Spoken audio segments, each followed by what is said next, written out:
We are your home theater and AV questions answered. This is AVRant. Want your home theater or AV question answered by Tom and Rob? Send it to question@avrant.com.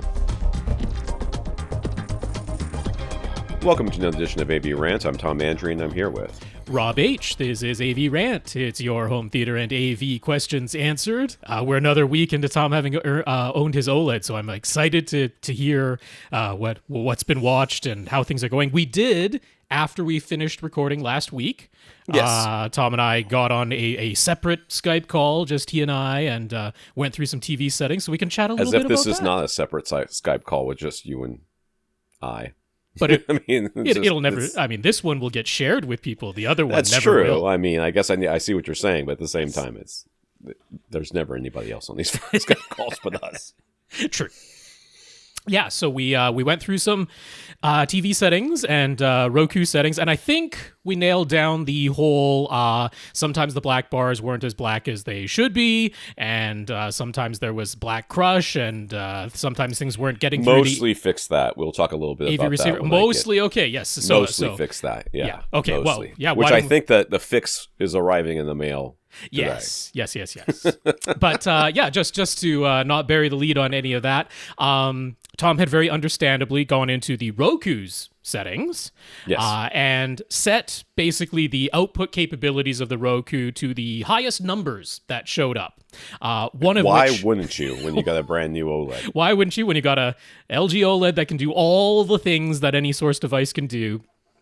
Other than going higher than 120 hertz if you're connecting a high-end PC.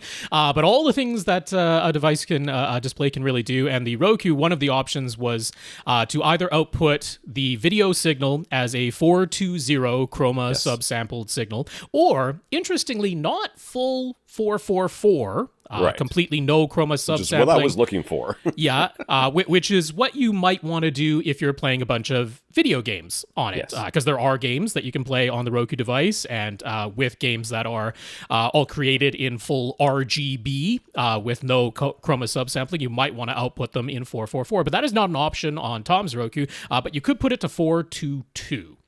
Right. And doing that allowed us to set the OLED to accept a 444 signal. There's no separate 422 acceptance setting inside the LG OLED. Switching the LG OLED to do 444 meant it reset all the picture modes. So we went through those one time and then discovered, you know what? Everything works a lot more smoothly if you just set that Roku to 420. Yes. Don't mess around, because the original streaming video signals from your streaming services, they're all coming in with 420 chroma subsampling.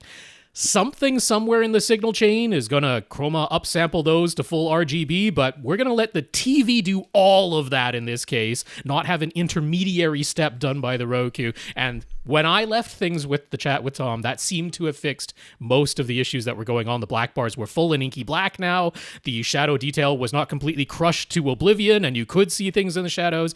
But Tom will let me know now, because this is the first time I'm hearing it as well, what didn't get fixed.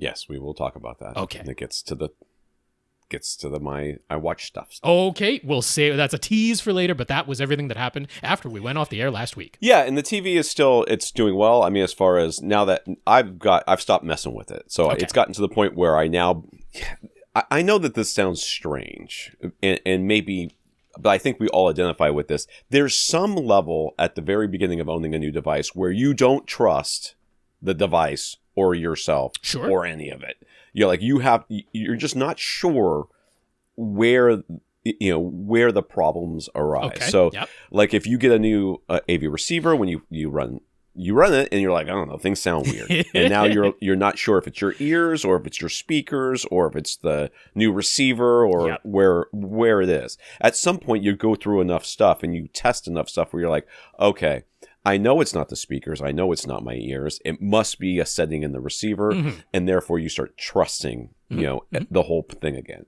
And that's where I am with the TV. I'm now to the point where I trust the TV is set properly, or at least properly enough, so that if I have any problems, I'm now looking at the source as being the issue. Yeah. Or the receiver, if there's something going on there. It is an older receiver. Yes, it should pass through everything through properly, but, does it? Does it? It's HDMI. Does it? Yeah. Does it?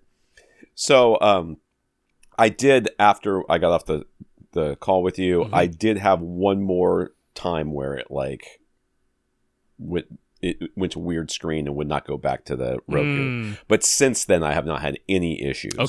Whatsoever. So, and that's usually what's happening when I was switching between SDR and HDR. When I was switching between those two things, it would just be like, nope.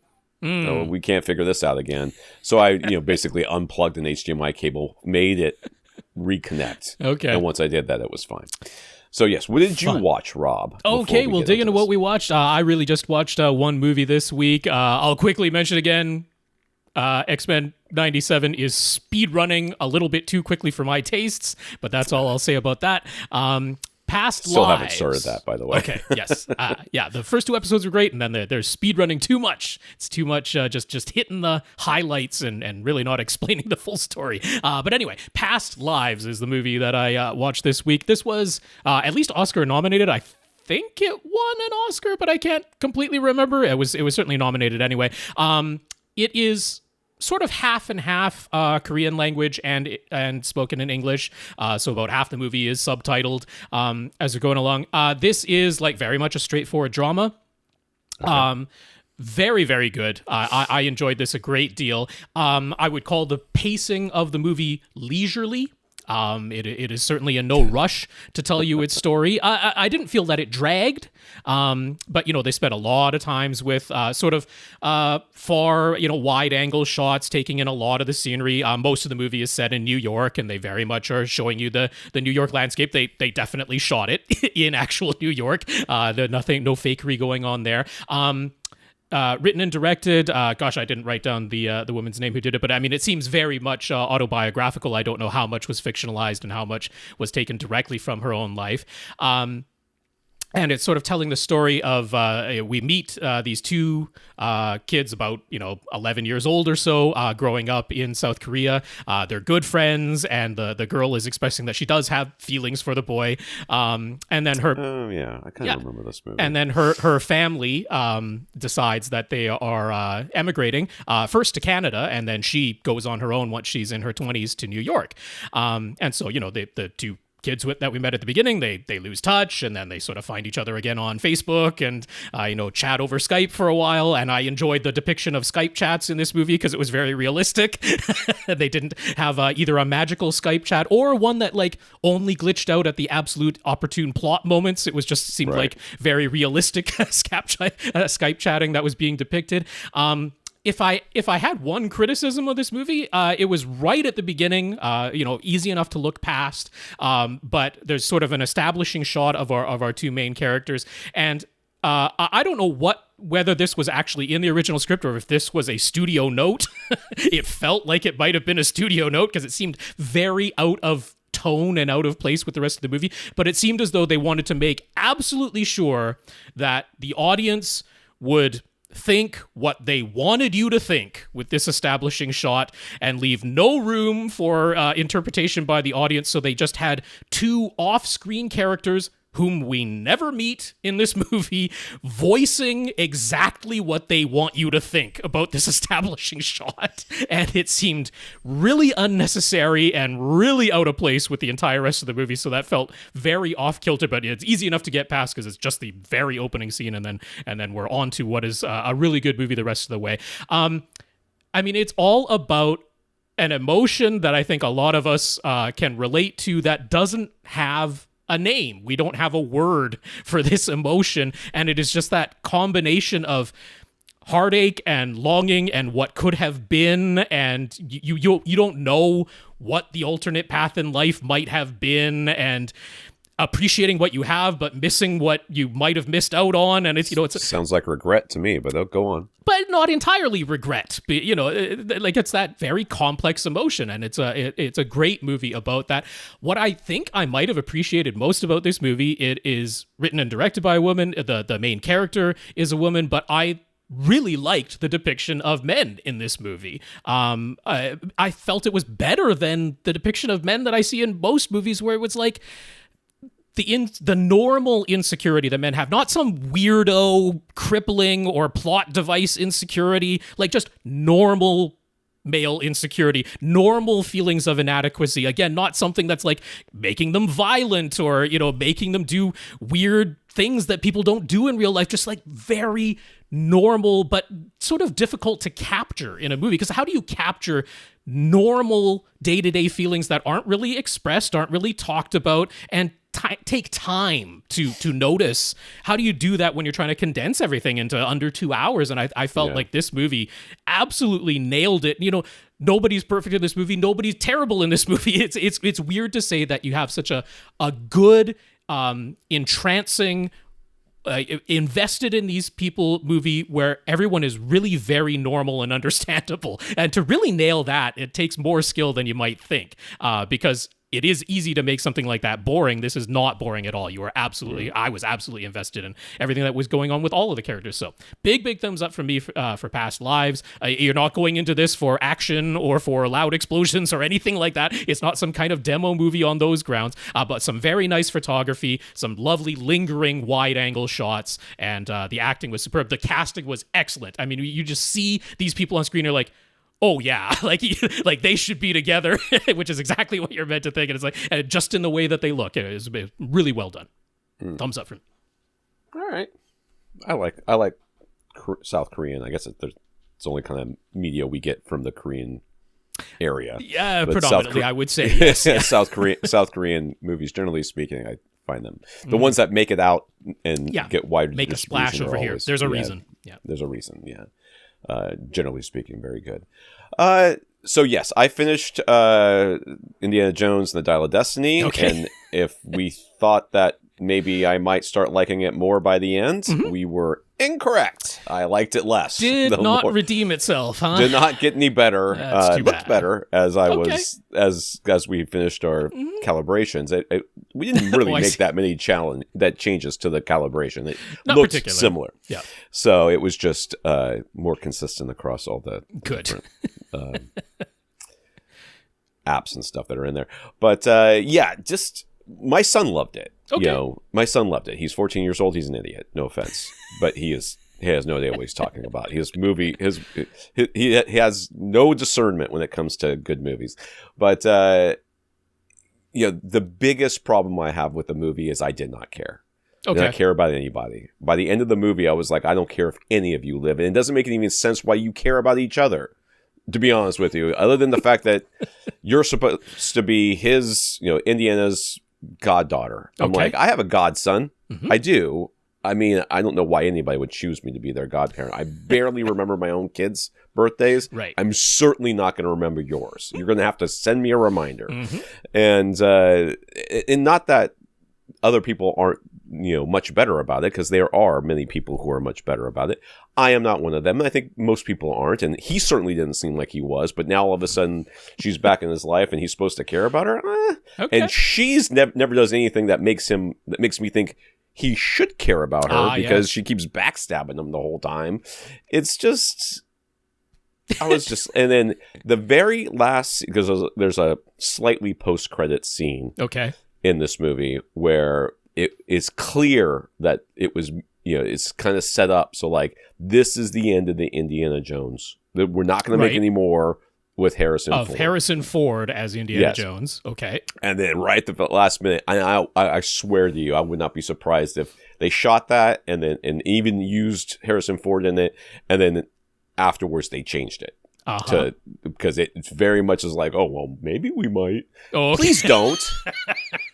Please, will you just leave him alone? Like, he clearly did not want to be in this movie. Handing off the franchise to Shia LaBeouf didn't work out, and clearly that meant Yes. He flamed out, and I think rightfully so. There's not a lot. Everything I've seen about him since his little meteoric rise during those movies where he was in everything for like two summers makes me not want to ever see him in anything else again. So yes, I'm glad that went away, but there could be, you could reboot the franchise. You could do it. I know that Harrison Ford is beloved, and I love him too, but leave him alone. Leave him alone. He's James Bond has done it. Stuff. Indiana Jones could do it too. There's no reason. There was the whole Young Indiana Jones series. There was the animated series. There's ways to do it without Harrison Ford. So yeah, that's all right. Okay, I think that's probably enough about Indiana Jones. What was the other one you watched? I did watch the remake of Roadhouse. This is the Jake Gyllenhaal Amazon Prime exclusive. Roadhouse. Right. So that was that on Amazon Prime? I thought it was on Hulu. I mean, it's Amazon Prime here, and it says it's exclusive to them. Okay, well, it must be Amazon Prime. I think it's them. Yeah. I will tell you that Amazon Prime did not look very good. Yeah. There was definitely some black crush going on that, and I now blame that app because it looks fine in other things. Yeah. It did not look good there. I've certainly found since the injection of advertising and Dolby Vision is only available on the pay an extra $3 a month tier, that not so much macro blocking, well, some macro blocking, but the posterization, the banding, color banding, it's colossally worse than it used to be when I'm watching it. So they have shrunk that bit rate down to ribbon shreds of what is capable of showing you an image. I have not seen the original Roadhouse since I saw it in the theaters. I mean, that's how long ago. Patrick Swayze, right? Patrick Swayze, yes. And the big thing I remember about the first movie, or the original, was that he, his whole he came into this bar, he kind of trained everybody, and he had this whole big thing about smiling. We do everything with a smile, that sort of thing. Jake Gyllenhaal is great. He looks great in this. Right. He's a great actor. He was great. I think I really liked him. Okay. I probably liked him more than I liked Patrick Swayze, who was just okay for me. That's something. But that whole thing about smiling, doing everything with a smile, was barely played lip service. Okay. Barely. Like, he smiles. He's a smiler type, and he's got a good face for that. But then they were like, okay, and then they introduced the bad guy, right? Yes. Which at the original Roadhouse, which is not a movie I loved, I thought it was okay. When they introduced like the conflict, I was like, this whole thing is stupid. Okay. This whole thing is dumb. Well, this one is even worse. And then the bad guy, who is Conor McGregor or something like that. Oh, is it really? The actual UFC fighter? Yeah, the actual UFC fighter. Okay. He is awful. He's not an actor. I mean, and that's fine. I got no problems with that. But he's just not good. Okay. And they're like, okay, if Jake Gyllenhaal's going to smile, this guy's going to smile 10 times more. He's going to be crazy smiling the whole time. And if they had played up the whole do everything with a smile thing at the beginning a little bit more, maybe this might have been a good counterpoint to that. But Connor is he's just awful. And I don't really blame him so much, because I don't really think the acting was the issue. I think there was so many choices made as far as directing and shooting and stuff, where they're like, okay, here he is, and here's the intro scene, and he confronts somebody, and then we're going to cut away, and when we cut back, everything's going to be on fire, and we're going to be able to know that this guy is super impressive. And they just didn't sell it. I don't know that he necessarily sold it all that well, but they didn't, the framing and everything did not sell that. Huh. The way that they shot the fight scenes, I think they were going for something a little bit more unique and sort of first person-y from time to time. And I was like, this sucks. This first sucks. Person rarely works in movies. Very tough to pull off. It's just and it just cuts in and out of people. I don't know, and I just didn't really like it. And then it's not like it's garnering rave reviews or something that you're going against. So no, I had no idea, but I saw the trailer. I was like, oh, this looks fun. This looks like it'll be fun, and it was fine, I guess. And then the and I do not know the actor's name. He was the bad guy in the Antonio Banderas Desperado movie. He was the whatever his name is. But he's got that really thick accent, right? Well, he's supposed to be playing the sheriff. Well, he is playing sheriff. And his daughter is the female ingenue, and she kind of shows up, and she's like, I've lived here all my life. I'm like, you've got this crazy thick accent that nobody else on this island has.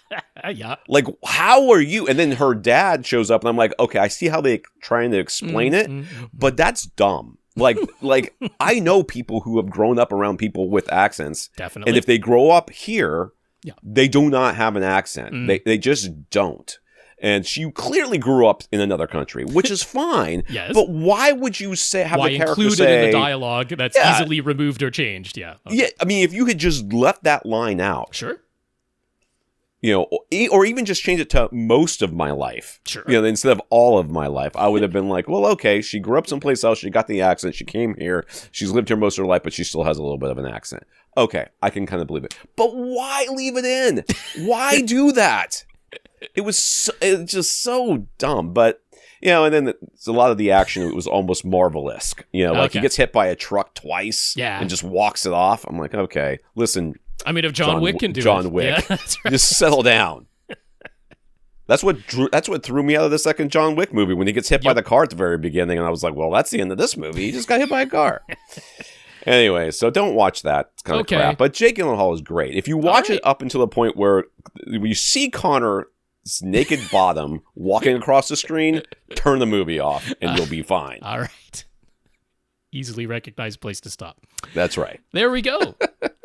Two movies Tom didn't care so much about. One I that know, I liked it's very so much, terrible. It's so terrible. And I haven't really watched anything else, unfortunately. Okay. Then we can move on. We got plenty to get to. We got lots of questions this week. We got a dozen on the list, so let's crack on. We're not getting to a dozen. My wife's in the other room because she's not feeling well, so I'm not gonna go long today. We'll see what we get. All right, let's talk about the podcast. It's AVRant, the podcast that answers your home theater and AV questions. To get your questions answered, all you have to do is ask. You ask by emailing us at question@avrant.com. You can go to our website where you find our show notes, our Flickr albums, follow along with the pictures, old episodes, old Flickr albums, the whole 9 yards. It's all there. It's very exciting. So I think that website is at this point so dated as to look almost MySpace-esque. Yeah. And it really needs an update. But it is minimally functional, so good enough. Good enough is what we're going for. The RSS feed still works. Kinda. So we're okay. Yup. Facebook.com/AVRant podcast, YouTube.com/AVRant, where you can see our recording sessions and our desynced lips, because we are not high tech. We are high tech, but there's only so much we can. We need a producer. Right. We had a producer for a while, but then he fell off the face of the earth, and I'm sure he's doing well. You can contact Rob directly, rob@avrant.com. His socials is @FirstReflect. I'm Tom at avrant.com. I want to thank our listeners of the week. To become a listener of the week, support the podcast in some way. You can do that by going to avrant.com, clicking on the Buy Us a Cup of Coffee link, and leaving us a PayPal donation, or going to patreon.com/avrantpodcast, where you can sign up to be a monthly contributor, where they'll take, every month they'll take a little bit of money from you, or whatever you say to take from you, and they'll give most of it to us, a minimum of $1. So that's $12 a whole year for this content. That's right. Almost 1,000 episodes. So right now we have 132 patrons, including Bertrand. So thank you to all our patrons. Yes, indeed. Once again, that is patreon.com/AVRant podcast. If you'd like to sign up to make an automatic monthly donation. So big thanks to our 132 patrons over there. Bertrand, thank you for being one of them. And somebody who wrote in on Monday also mentioned that they're a patron, but you will get your name mentioned specifically next week, because I cut things off on Sunday night. So don't worry. I got Rob's that a stickler. That's stickler. Yeah. Also, I just ran out of time this morning doing the topic list, so I'm like, well, that's all right. I'll just be strict to my rule, and that keeps it clean. All right. If you can't support us financially, support us in some other way, and we will mention you here. There's some things are not on this list, so I will mention them. Yes. So one is that Greg and Kurt both reached out to me and offered an Apple TV 4K. Apple TV 4K, and Greg's will be arriving today. Okay, so Greg is the one who sent his. Got it. Greg will get his. Okay. Well, Kurt, I think, is also going to give me. It's just in case the other one breaks or something. But he's not using it, so he's like, "Yeah, you can have it." And I'm the kind of person that needs to have backups, because I break stuff like crazy. So thank you, Greg, and thank you, Kurt, especially Greg. And Jack reached out to me to let me know that there was a security issue on avgadgets.com. I could not replicate this problem. Clint could not replicate this problem. And there was when I went in to go fix it, there was a massive update to WordPress that updated a whole bunch of stuff. So maybe that fixed it. Fingers I don't know. So I hope so, but thank you, Jack. Thank you, Jack. Yeah, very nice. People are caring and giving Tom the heads up, so that's nice of you. Aaron set some more Canadian movie codes for Rob to check out, make sure they work. He did indeed. Thank you, Aaron. They were not Warner Brothers, so they did function. And we got some notes of gratitude from keeping the podcast going from Max, Sasi, Mark, Aaron, Steve, who says we're his favorite podcast, and Ciso. So thank you very much to all of you. Yes, indeed. I'll say those names one more time. Max, Sasi, Mark, Aaron, Steve, and Ciso. Thank you very much for those notes of gratitude and encouragement. We very much appreciate it. Big thank you to everybody who continues to listen and send in your questions. So in the news this week, back in 2022, United Sound was bought by Masimo. Sound United, even. Or Sound United, what did I say? You said United Sound. You transposed the two words, but it was Sound United. That was the name of the company. The founder and CEO of Masimo, Joe Chiani, yep, I'm going with, expressed how much he personally respected Sound United's long-established audio brands like Marantz and Bowers & Wilkins, and said that there were opportunities to benefit Masimo's core hospital equipment business as they began to expand into wearable technology and more cloud-based connectivity. Internally, a new division was created called Masimo Consumer, but Masimo was still traded on the stock market as a single company, and the lower profit margins of consumer products as compared to hospital equipment resulted in a 40% plunge in Masimo's stock price. Board members and investors were not happy. Yeah. Oh, I'm so sad that you're not happy with just having most of the money instead of all of the money. Suck it, nerds. Now Masimo has announced that Masimo Consumer will be spun off and become a completely separate company in order to protect the core Masimo's business profit margins and stock price. All of Sound United's brands will now be part of Masimo Consumer, which has created speculation that they might intend to sell, which is usually what that means. Sometimes does.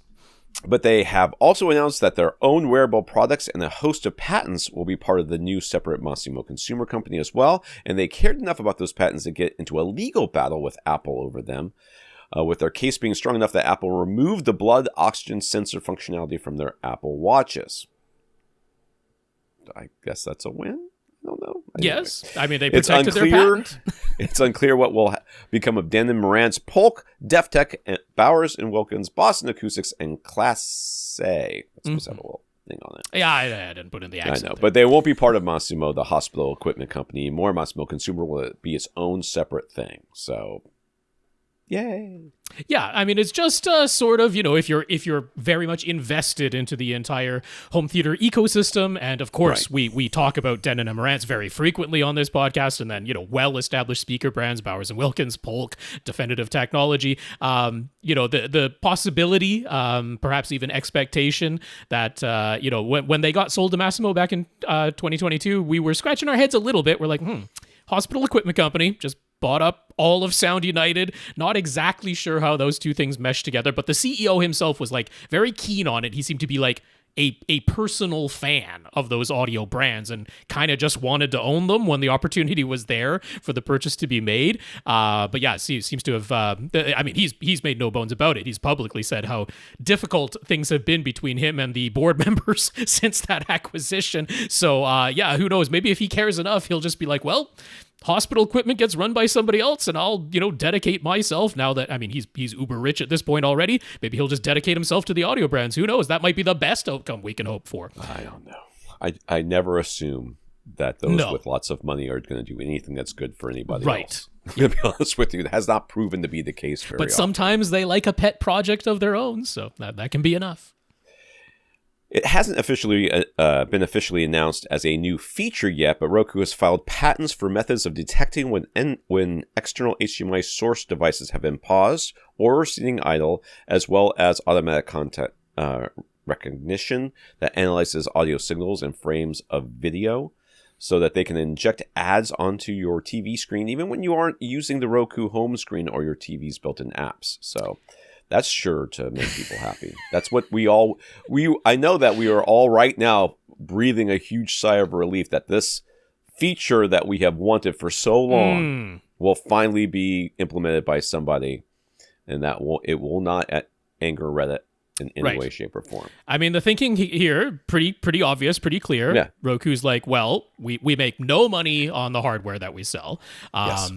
They, in fact, require the apps that are on them to pay them to be on Roku. So their whole idea is give away Roku as much as they possibly can. I don't think they exactly make much money on TVs, like say from TCL or their own Roku branded TV. Sure. They're not making money on the hardware. So, I mean, everything about it has been an advertising play, and they've basically already put ads everywhere that they can. So the thinking is pretty clear. Where do we not have ads? And how can we put some there?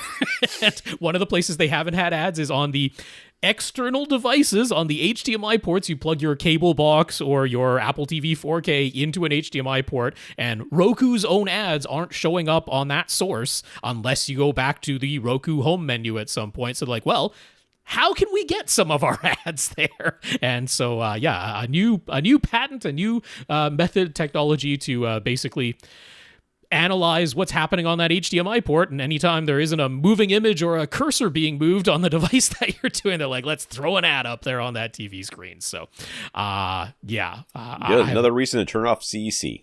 Yeah, I haven't been a fan of ads anywhere, so this wouldn't be to my liking. Thankfully, there are alternatives to Roku. All right. There have been mass layoffs of Geek Squad employees by Best Buy. Back in February, Best Buy CEO said to expect layoffs as they redirect corporate resources to make sure we have the necessary assets dedicated to areas like AI and other elements of our strategy. Uh-huh. God, these people really should just burn in a very special circle. You can apparently just say AI, and that covers everything. That Why'd you do this? Everything. AI. AI. Yeah, AI. That's the reason. The solution in search of a problem, for the most part, I think that AI could be great. The AI that they're talking about, this sure, what they think is pie in the sky AI. Sci-fi idea. Yeah. Why not? But what we actually have, which is just synthesis AI, basically stealing everything else, putting it together, and spitting it out at you, hoping that it's right, is just it's gonna crash and burn, and it's gonna sour everybody on it. We have not had a ton of evidence for why we should trust the output of AI just yet. Generative AI, that is. Yeah.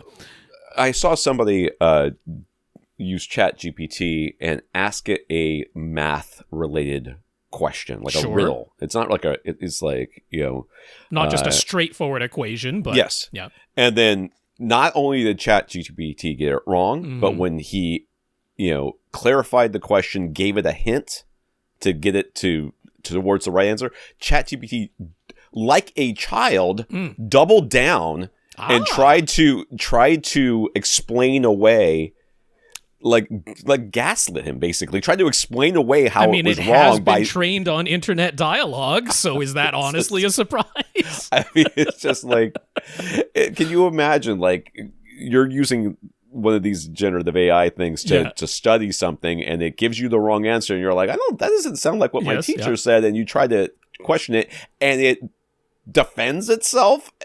They've trained it not to be correct. They've trained it to sound like a human. That sounds like a very human response.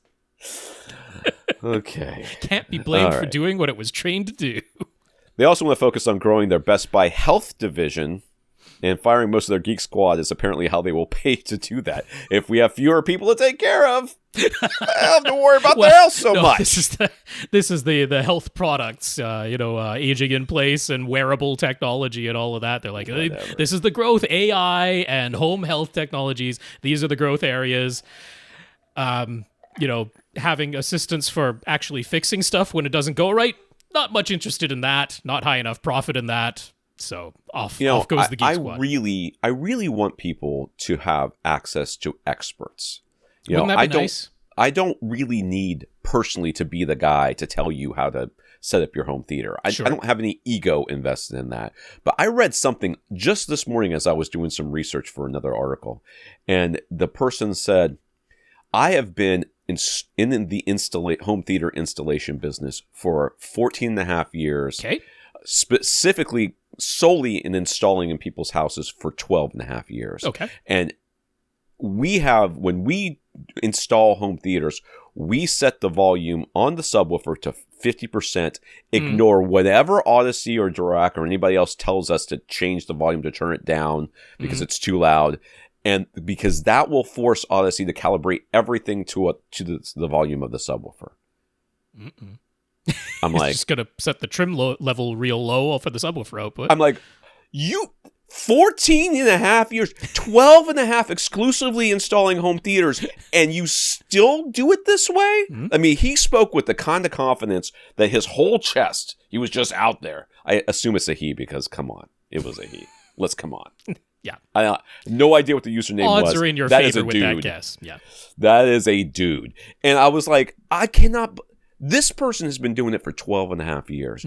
And 7 seconds of Googling would show him that is not how it maybe not works. anymore because Google's all AI now, so they're going to find all the other wrong information spit back at you. So as much as I have heard the horror stories of what Geek Squad people have done, and we've ragged on them ourselves here. We've taken shots at them ourselves. It's better than people just kind of like not understanding. At least you have somebody to talk to. I really quite liked them existing. I have definitely forwarded people in my life to Geek Squad when it's just like, yeah, I absolutely could solve this issue. I just don't have the time to do it right now. And this is a simple enough thing where I'm like, yeah, Geek Squad, it's not going to cost you an arm and a leg. And for the problem that was described to me, I'm like, they can do that. They can get this done. They can help you move the files on your computer from the folder that you've misplaced. Geek Squad can help you do that. I don't have to go over to your house and do that. That type of thing. So yeah. All right. Next, Dolby wants more people all around the world to be able to experience the cinema version of Dolby Vision. So they have announced a new agreement that will make Dolby Vision and Dolby Atmos available to all of the premium cinema exhibition partners. To be clear, and let's be very clear, those terrible seats I took pictures in were in a Dolby Atmos theater. Okay. Was it really? That was a Dolby Cinema? Holy smokes! I believe it was. Yes. Ugh. To be clear, these do not have to be Dolby Cinemas. Until now, the high-spec Dolby Cinemas have been the only way to see Dolby Vision at movie theaters, but the requirements for a Dolby Cinema go far beyond the Dolby Vision projector and Dolby Atmos sound system. Everything from the construction of the entry and aisles to the seats, acoustic treatment, lighting, and more is very strict for a Dolby Cinema. Maybe it wasn't a Dolby Cinema. It was definitely an Atmos setup in there, though, because that's why. Oh, sure. I doubt that was a Dolby Cinema. Yeah, I will then, after reading that, then I have my doubts. Yeah, it could be. This new agreement will allow any premium cinema to show Dolby Vision graded content, so the end result will necessarily match the same level of quality as a full-on Dolby Cinema. Exact details about which projectors will be necessary and what specs will have to be met have not been released yet. So yeah, whatever. Well, no, I mean, so on the one hand, like in Canada, we have 0 Dolby Cinemas. They just haven't expanded. They haven't partnered up. I mean, we really only have one movie theater company anymore up here, so that they haven't decided that it was worth their while to pay the considerable cost to license and construct full-on Dolby Cinemas. This at least gives me quite a bit of hope that we will have Dolby Vision content available to us finally in Canada at some point in the not too distant future. There's been a fair amount of partnership with IMAX with the cinemas that we have up here, particularly in my neighborhood. But getting Dolby Vision in here would be nice. I'm hedging my hopes a little bit here though, because if you don't have the ambient dim light levels that are required in a Dolby Cinema, well, then you're not going to get the deep inky black levels that are possible there, because just the ambient lighting is still going to be on that screen, and I don't imagine they're going to be reconstructing already existing theaters to do that sort of thing. I'm hoping that at least there's going to be some kind of minimum spec on the projectors. The projectors that they use in the full-on Dolby Cinemas, they're quite specialized and, of course, very expensive. 4K resolution for sure. That I don't really care about. If they're like, yeah, here's a 2K resolution projector model that's still high dynamic range capable, and that's good enough, I'd be A-okay with that. The dual laser light system that's used in the Dolby Cinemas. I mean, again, as long as the light output capability is there, I don't think that's a strict requirement. But the one major thing that I'm hoping they don't compromise on is that in the Dolby cinemas, they're using 6-chip DLP projectors. So basically, with the DLP, it's either on or off. It's either reflecting the light towards the lens or reflecting it towards a reflective layer and trying to not let that light out. Well, they do that twice for every frame with the Dolby Cinema projectors. There's a first 3-chip DLP layer that basically acts as like a black and white modulation layer, and then it gets to the second DLP chip, so that you got 2 levels of that contrast. You get to deflect that light that you don't want to make it out of the lens. You get to do that twice, so the normal light scatter that does make it out of the lens and makes regular single chip or 3-chip DLP projectors not have the best black levels. This really gets it down to very, very close to true black with that 6-chip doing it twice type of thing that they have. So I'm hoping they don't compromise on that. Let it be 2K resolution by all means. For screens that aren't the size of full Dolby Cinema screens, you don't have to necessarily have a dual laser light system for all of that light output. But the 6-chip DLP, I hope they make no compromises. But we'll see what it ends up actually being.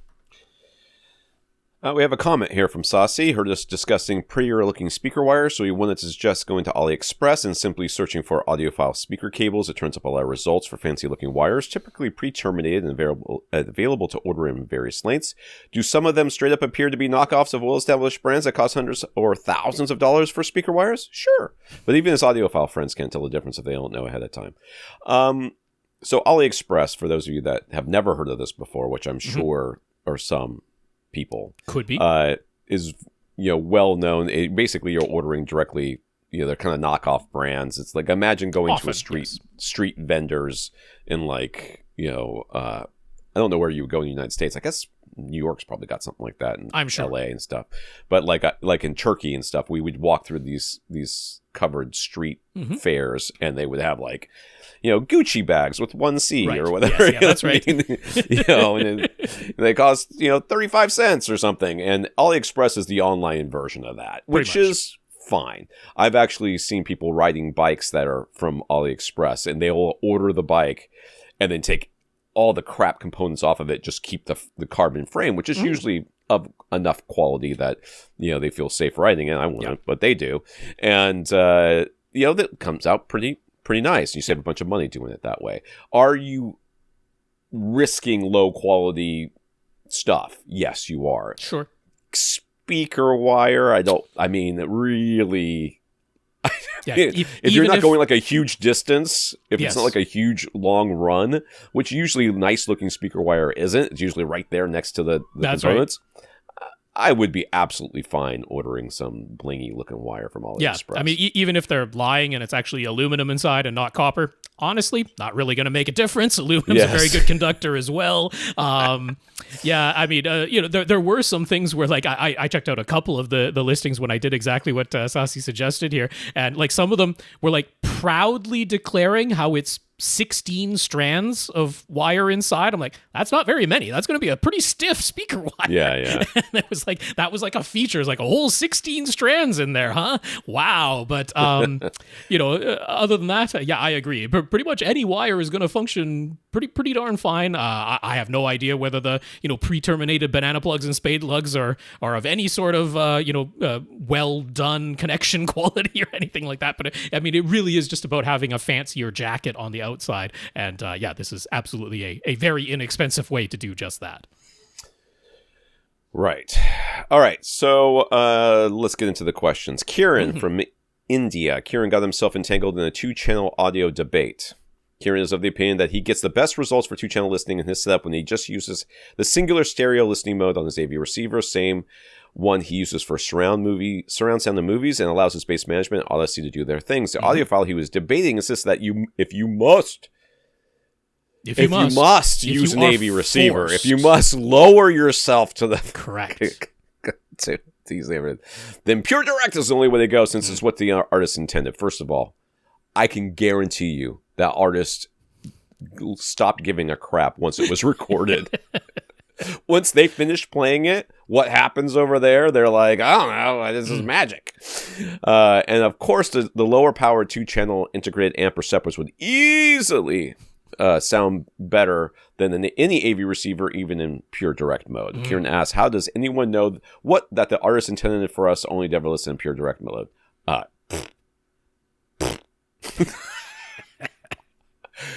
I don't think they care how you listen to it. This is what I have actually read interviews with sound designers or sound engineers or how mixers or whatever they are called, and they've said that the artist will come into the studio saying things like, we care about audio quality. We want to get the very best audio quality. And the person will go through and they'll have tons of dynamic range and all these other things that they're make sure that the audio is as close to, sounding lifelike as possible. And the artist will listen to it and go, can it just be louder? Can we have it be louder than this? Because this seems very soft.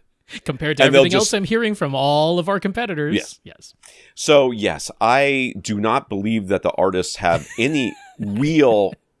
They don't care. I mean, and even if they do care... I mean, some do. There are some that definitely do. Yeah. Diana Krall, I think... Adele, for sure. She's hands-on with it. She does it herself. Yes. But for the great vast majority... Or like, can I get my paycheck now and go? Because I don't want to sit around here while these nerds do their nerd things. I want to go do cocaine or whatever it is that they do. So, lastly, he says he's read my articles about audiophiles and their claims over at avgadgets.com, where the editor-in-chief. Please go check it out. But why are so many people in the two-channel audiophile crowd against things like room correction and proper bass management actually improves the listening experience?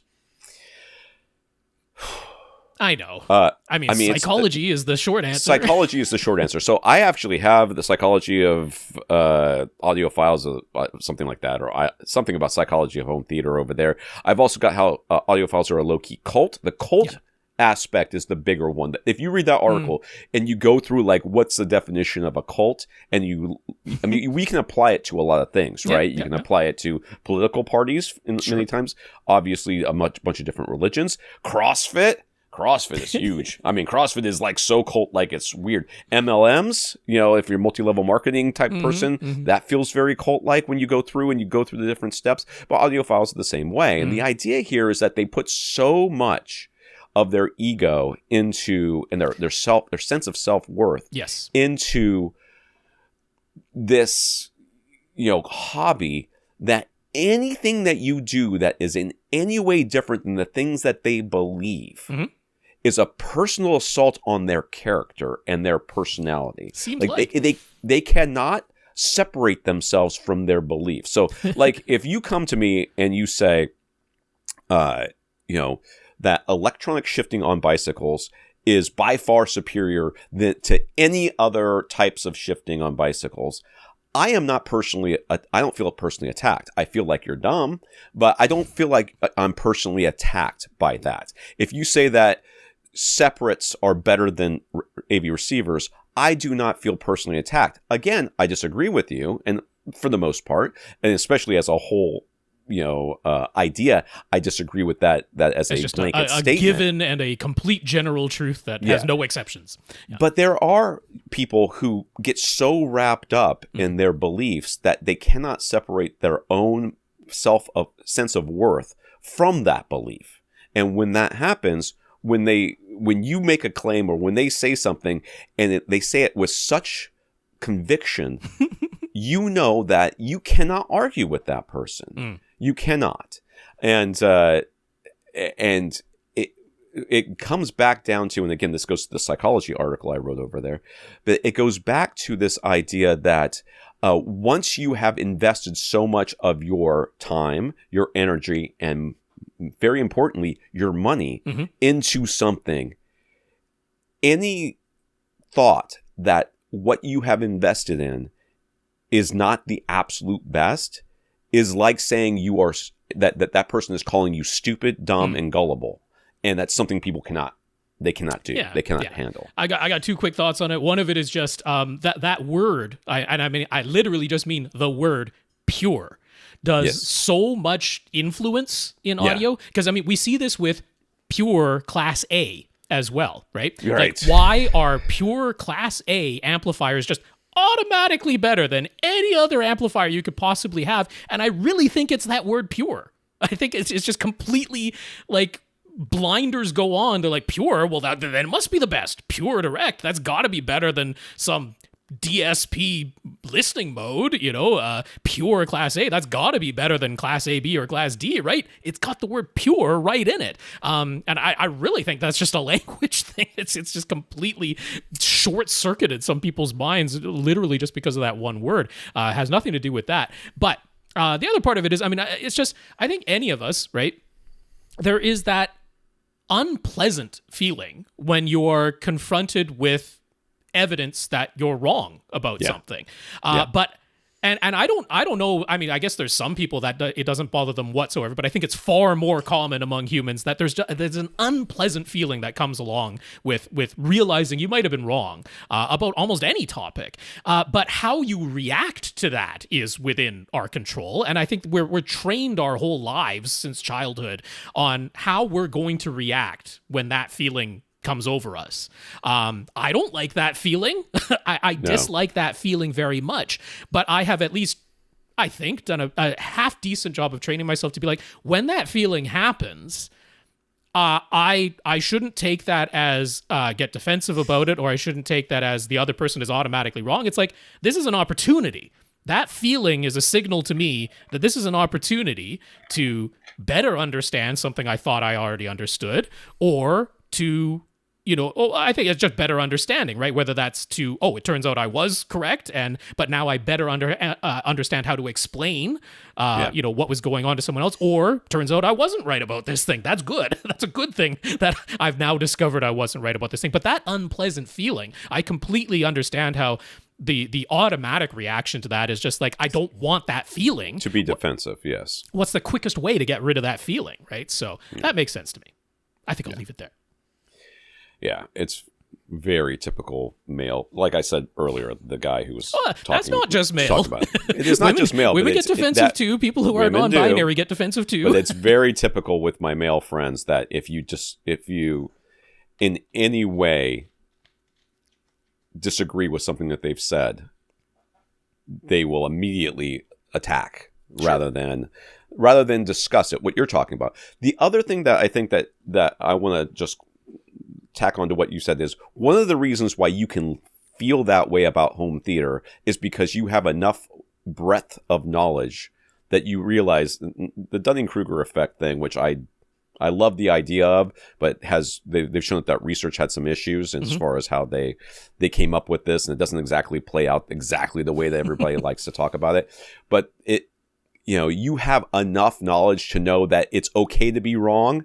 And you've still got enough rightness left in you. Enough experience having been wrong many, many times to be like, all right, there's a better way than this. So it doesn't feel like quite the personal attack. Sure. Whereas if if you know that there's a lot more knowledge out there, but the stuff that you're sure is right, it's very hard to take that little bit of knowledge and say, well, maybe I was wrong about literally all of it. Right. You know what I mean? Because that's kind of a lot of times with audiophiles, that's what it is. They every bit of knowledge they have about wires and subwoofers and room correction and speaker placement and amplifiers and separates and DACs. Oh my God, DACs. Plus, it's certainly easy enough to quickly search and find people who are on your side of the argument, whatever side you might be on. As long as you stay on r/audiophiles, you will be fine. To find other people who agree with you, which is another very easy way to relieve that unpleasant feeling of somebody's challenging me. There's a possibility I'm wrong. Nope, here's all these other people who say what I already thought. So there it is, alleviated, and I don't have to think about this and feel that feeling anymore.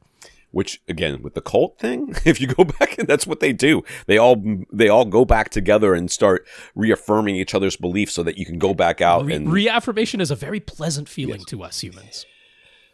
Next, a discussion topic inspired by Max. So we've talked about Max's finished attic space several times before. He's used our advice on multiple occasions to continually improve his home theater. He added a door to fully enclose the space. He added acoustic treatments, got rid of some of what we said weren't helping much, and added more panels that we said would help. He went for dual subs positioned on his left wall and right wall. He got a 98-inch TCL R754 that Rob has praised, and he absolutely loves it. Okay, and I'm looking, yep. He's got upward firing Atmos modules. There are some on his front towers there. Yippers. Yep. He's got lots of acoustic panels around. He sure does. At the moment, he's got a Denon X3800H receiver, which is very good, powering Polk LSI series speakers all around. He previously added a mini DSP 2x4 HD, so he can manually dial in his dual subwoofer configuration. He went ahead and paid for Odyssey Multi-QX. Wow. Mm-hmm.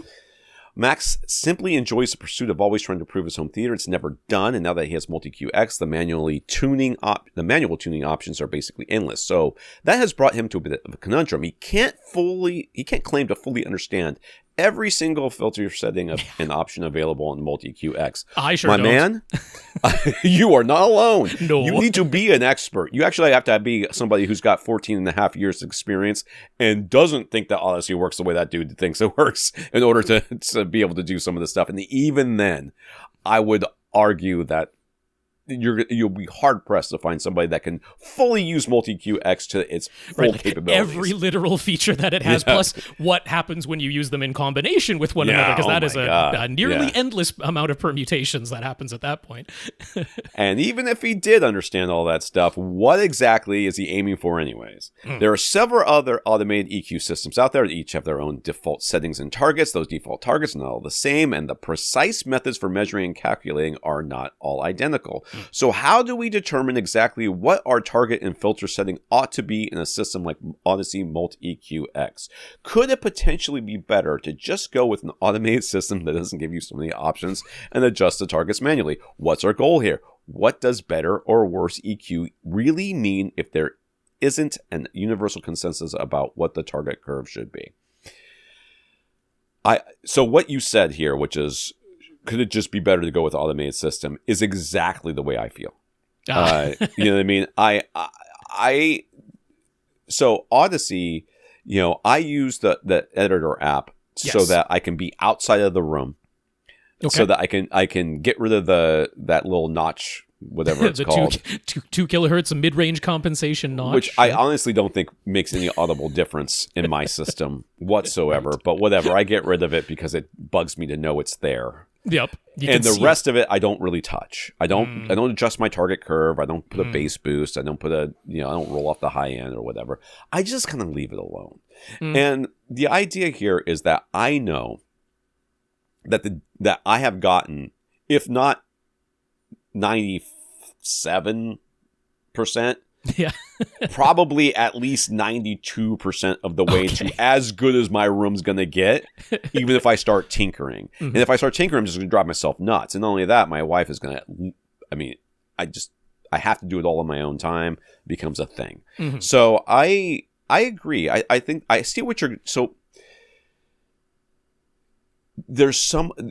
right on the cusp of going, I think I need to be a professional to really understand this stuff. And that you are correct. You are at the level now where you're like, I've tinkered so much and I've got so much equipment that I don't know what to do with all this stuff anymore. It's too complex without having some sort of degree. You are correct. Right. And I think that's where you have gotten. And while I know how I can envision the steps on how you got there. At some point you just have to go. We can track, that's for sure. Yeah. At some point you just go, you know what? That sounds really good. I think I'm going to be okay with it now. Well, but this is why I said it's sort of inspiring, Max. This is a question that's been on my mind for a little while, and I mentioned last week I wanted to discuss it with you, and this is a good opportunity. Starting with like what seems like a fairly simple question, right? Which is, if I sit in my seat in my home theater and I play a full range from 20 hertz to 20 kilohertz sweep. And that sweep is like, it's generated, and every single frequency in that sweep, in that signal, electrically speaking, is the same volume. Pretty easy to do. Sweep tone generator. Nothing hard about that. What should that actually sound like at my seat? Okay, that seems like a pretty simple question. You're like, well, the signal was a perfectly flat line. Yes. There's pretty good consensus. It's obviously not literally every person in the audio community, but a pretty good consensus that if you play that sweep through a speaker and the speaker is in an anechoic chamber, that what you should measure inside of an anechoic chamber is as close to a perfectly straight line coming out of that speaker, where the speaker just played every single frequency in that sweep at exactly the same volume.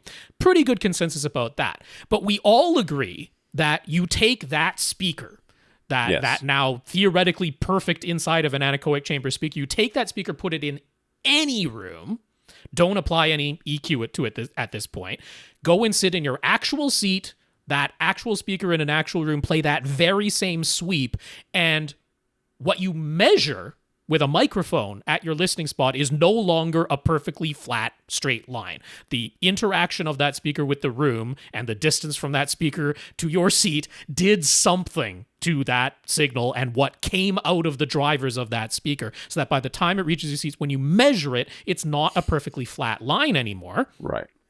Then there's the additional wrinkle of, we can think of our own personal hearing as another filter. The room was a filter on that signal, and your hearing is another filter on that signal. So now we get to, what should that sweep actually sound like? Should it sound completely even in volume from bottom to top? And we know the answer is, well, that very much depends on the volume that you play it back as, because we know that our human hearing is not linear, dependent on volume. If I turn the volume of that sweep down to it's reaching my ears at 65 decibels, well, that is not going to sound the same volume throughout the entire sweep to my human hearing.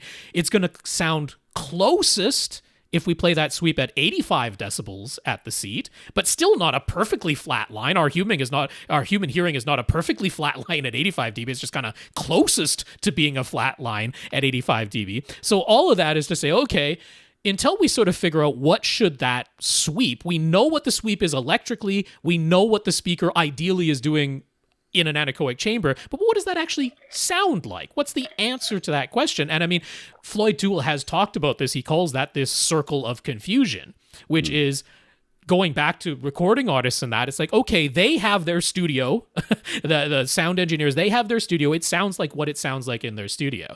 And they might be thinking to themselves, well, I'm expecting that most people are going to be playing this back on a boombox or over headphones or on crappy speakers. They had those Yamaha NS, 10 speakers that were like, people use them because they were like universally crappy, but they're like, well, if it sounds good on that, it'll sound good on anything. And it's like, okay, but if you're now purposely engineering the recording on non-linear sounding speakers, then what the heck are we supposed to use at home to get back to like what this was supposed to sound like? This is the confusing question that doesn't really have a distinct answer that Max is bumping up against, because he's like, look, Multi-Q-X gives me the technological capability to target like any curve I want. Yes. But what should that curve be? What should the curve actually be? So, and even beyond that, so if you make the argument, and I think that you should make this argument, that when you measure at your seat, what you measure should be as close to the original signal as whatever was recorded. So the sweep should be the same volume all the way across, let's say perfectly flat from 20K to 20 hertz. Right? Let's just pretend that you could do that, because it doesn't really happen. Let's pretend you could do that. And you're like, and what Rob's saying is, that's what that's not what they were mixing on. So who knows, right? But if it's flat, then you know that your system is not in any way coloring the sound. But even after that, even when it reaches your ears, your hearing is not perfectly linear. Right? And we're not talking about at different volumes. We're talking like you went to a concert, your ears were ringing afterwards, and now you've got a little bit of hearing damage in different areas. Yeah. Right? So you're not hearing linearly. Yeah. Your room's affecting the sound, so it's not linear. It wasn't mixed on speakers that were linear. In a room that wasn't linear, what are you supposed to do, right? Well, because the recording, did they intend for that recording to essentially have filters placed on top of it in the form of the room and the hearing and all of that? Was that the intention? And the speakers that were being played on. Like the speakers they mixed it on couldn't get down past 35 hertz. Yeah. So anything beyond 35 hertz is accidental. Yeah. You know what I mean? So, my personal philosophy on this, and it's based on some experience and having visited, actual recording studios and sound engineers, particularly people who worked at EA, because that's right in the town that I grew up in, and I visited there several times and saw the sort of workstations that they're working on, and like this isn't universal. There's going to be some sound engineers out there who are doing their own thing, but in general, and this is pretty widespread and pretty consistent. Whatever room they're in, whatever monitors they were using predominantly to do their mixing and mastering, most sound engineers that I've ever seen, interviewed, or ever interacted with myself have been like, what we'll do is we'll play some chords, some musical chords progressing from low to high. We'll play some static noises, again, like little chunks of pink noise, frequency bandwidth limited pink noise going from low to high. They'll maybe play a sweep or two, but what they're looking for is like, okay, those chords at all these various octaves, they all sound about the same volume. That's going to be our starting point. These bandwidth limited bursts of pink noise, static, those all sound about the same volume, because it makes sense that you're saying, okay, if I'm going to try and create a recording, I don't want my system to inherently play some octaves quieter than others. That doesn't make sense to anybody as the starting point, right? So it doesn't really matter what speakers they were using. It doesn't really matter what their room acoustics were like. They will tune their system to at least be like, okay, I play chords going up in octaves or half octaves on a keyboard. I just play those all at the same volume, sometimes just generated so we know they're starting at the same volume. And it sounds like it's about the same volume for all of those chords from low to high. That's my starting point. So like, okay, that's pretty widespread. It's pretty logical, right? Like it just makes sense to like, why would I want some octaves to be way louder than others as my starting point? Doesn't make any sense.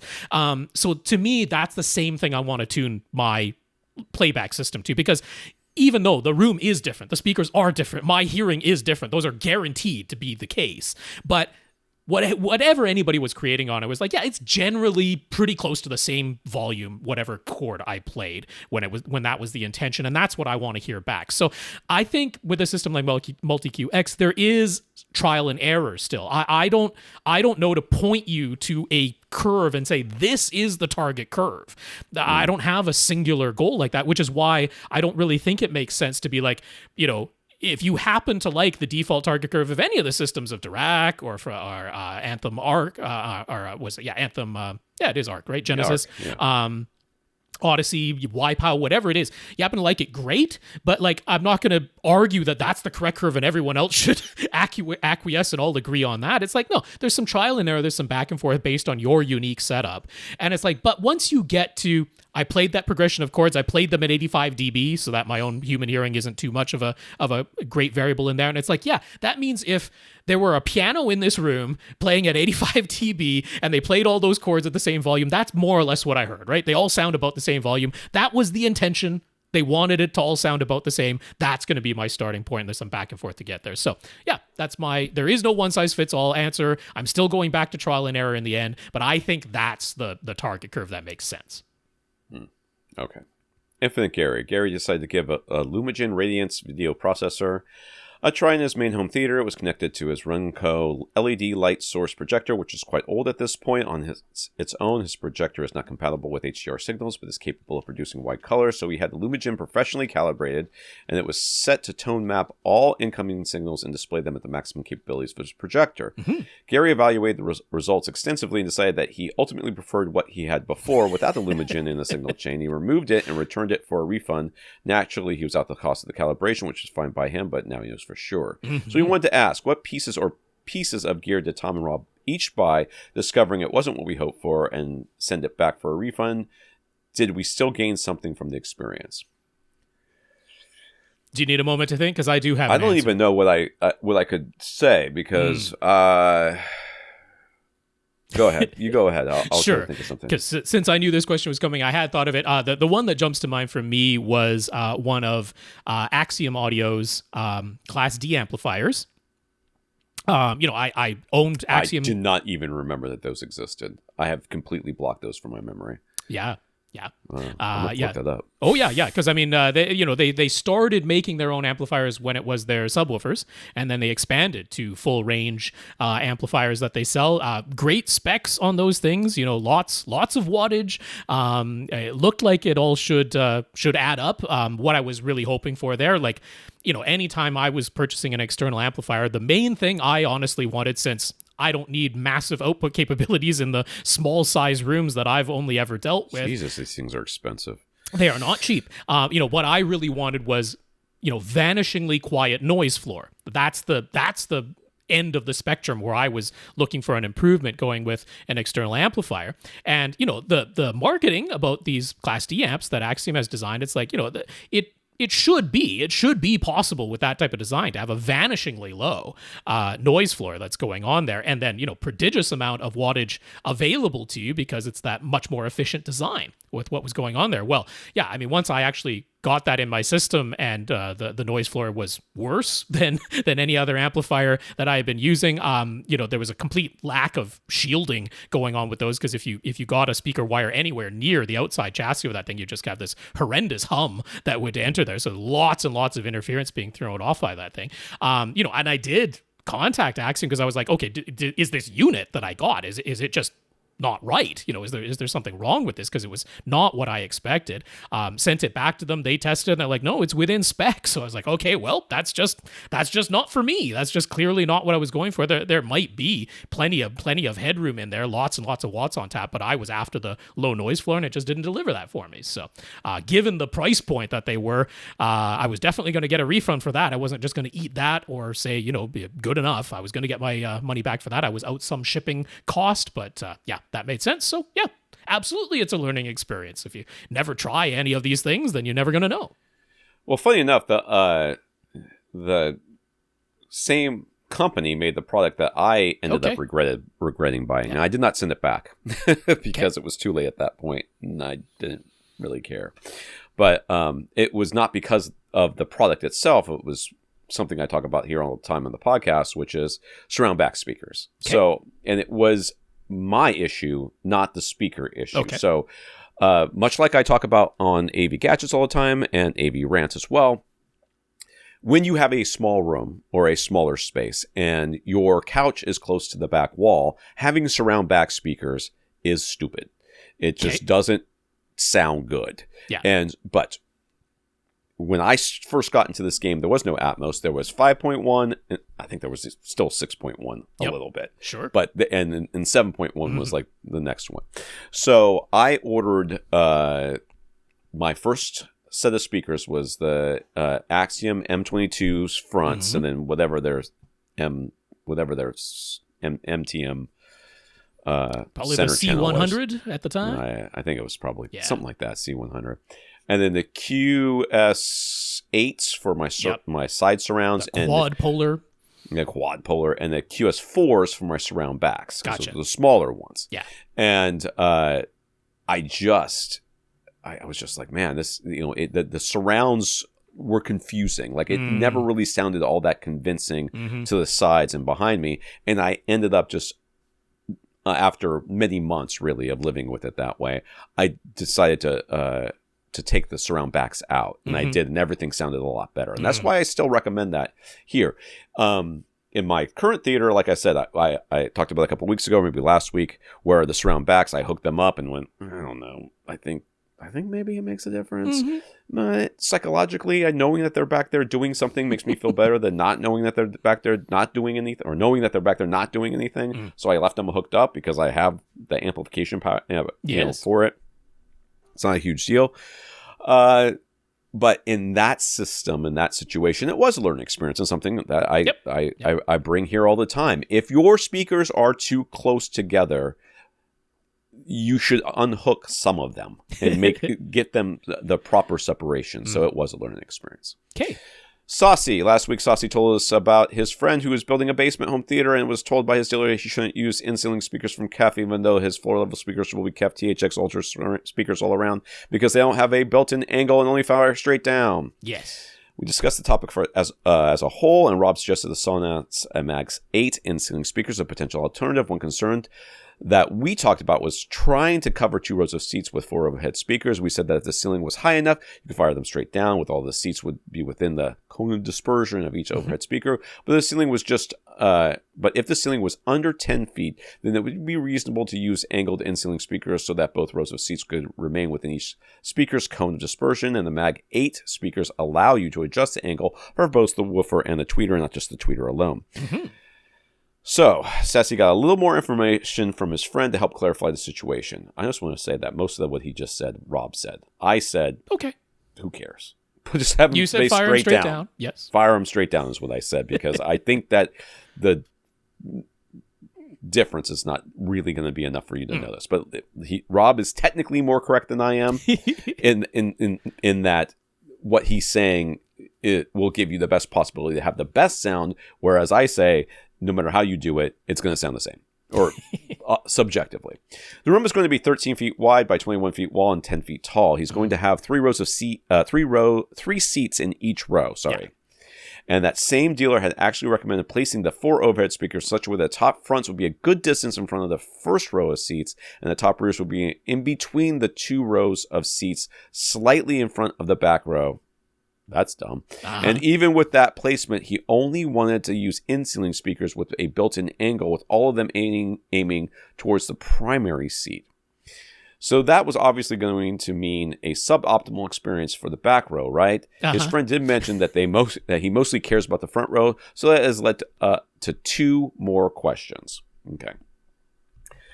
I very much, just in general, before we go on, very much think that you should, when you have multiple rows of seats, you do not have a theater. I mean, you do. You have a home theater. I have a home theater. We all have a home theater. Okay, no. But we all have a home theater space or a cinema space. But if you have multiple rows of seats, then you need to pick one. Okay, you just pick one and try to optimize for that. If you can also include the second row or the third row or the fourth row in that optimization, great. But if you can't, or if you have to choose, don't compromise for the main row simply to try to include the second or third or fourth rows in there. Yeah. Make that one row be very good, because that's where you're going to sit most of the time. And if you have other people around, let them sit in that row. Sure. Yeah. You get to experience this all. Yeah, you get to experience it all the time. Let them sit in the good seats, and you go sit someplace in one of the bad seats, or not bad, not as good seats. You know what the difference is. Now that said, my philosophy on it is like 2 rows of seats to me is not. And 3 seats across in each row is not such a large seating area that it should be necessary. Like, so here's my general thought. Like, whether this is front, left, and right speakers, or whether this is overhead, top fronts, left and right, and top rears, left and right, what doesn't make sense to me is this is a top front left speaker, and I have 2 rows of seats with 3 seats in each row, right? And this is a top front left speaker. It doesn't make sense to me for that speaker to be physically placed to the right of any of those seats, or physically placed behind any of those seats. Not when you only got 2 rows and 3 seats across in each row. Same for, this is my top right rear speaker. Doesn't make sense for me for that speaker to be in front of any of those seats or to the left of any of those seats. And I have seen people advocating for, if you want the absolute best experience just in your one primary seat, you're going to end up with right speakers that are to the left of some of your seats and rear speakers that are in front of some of your seats. Now, look, if you've got 5 rows of seats, we're probably going to get to that point, right? But 2 rows of seats, 3 seats in each row, that shouldn't be necessary. It should be entirely possible in a room that's 13 feet wide and 21 feet long and 10 feet high to have those. Just think of 4 corners, be at the 4 corners of your seating area. You're talking about a seating area that's like 6 feet by 6 feet or 7 feet by 7 feet for everybody's head, right? Depending on how much space exactly are between your 2 rows, but it's not going to be egregiously more than that. Why should any of those speakers be behind a seat when it's supposed to be in front, or in front of a seat when it's supposed to be behind? That type of thing. So for this specific sort of scenario, that's where I'm coming from. Right. So if we don't worry about the back row using 4 KEF in-ceiling speakers, ideally placed for just the front row and firing straight down, they should be totally fine, right? It absolutely would, Yes. Yeah. But that would, in this instance, like even if I'm talking, it's a 6 foot by 6 foot listening area, everybody's heads, with those speakers. Well, actually, we're going to get this into the whole angles thing on this next question. But if you only had 1 row of seats, 3 seats across, there's no reason why your overhead speakers need to be anything other than firing straight down. If you're building the room and you can decide where those speakers are going. He says it is possible to develop both rows of seats with 4 overhead speakers, right? Yeah, but absolutely. That might require angled in-ceiling speakers in order to get the best results. How would 4 overhead speakers be optimally positioned in this case, and what sort of angles are we talking about? Yeah. So, again, what Rob was...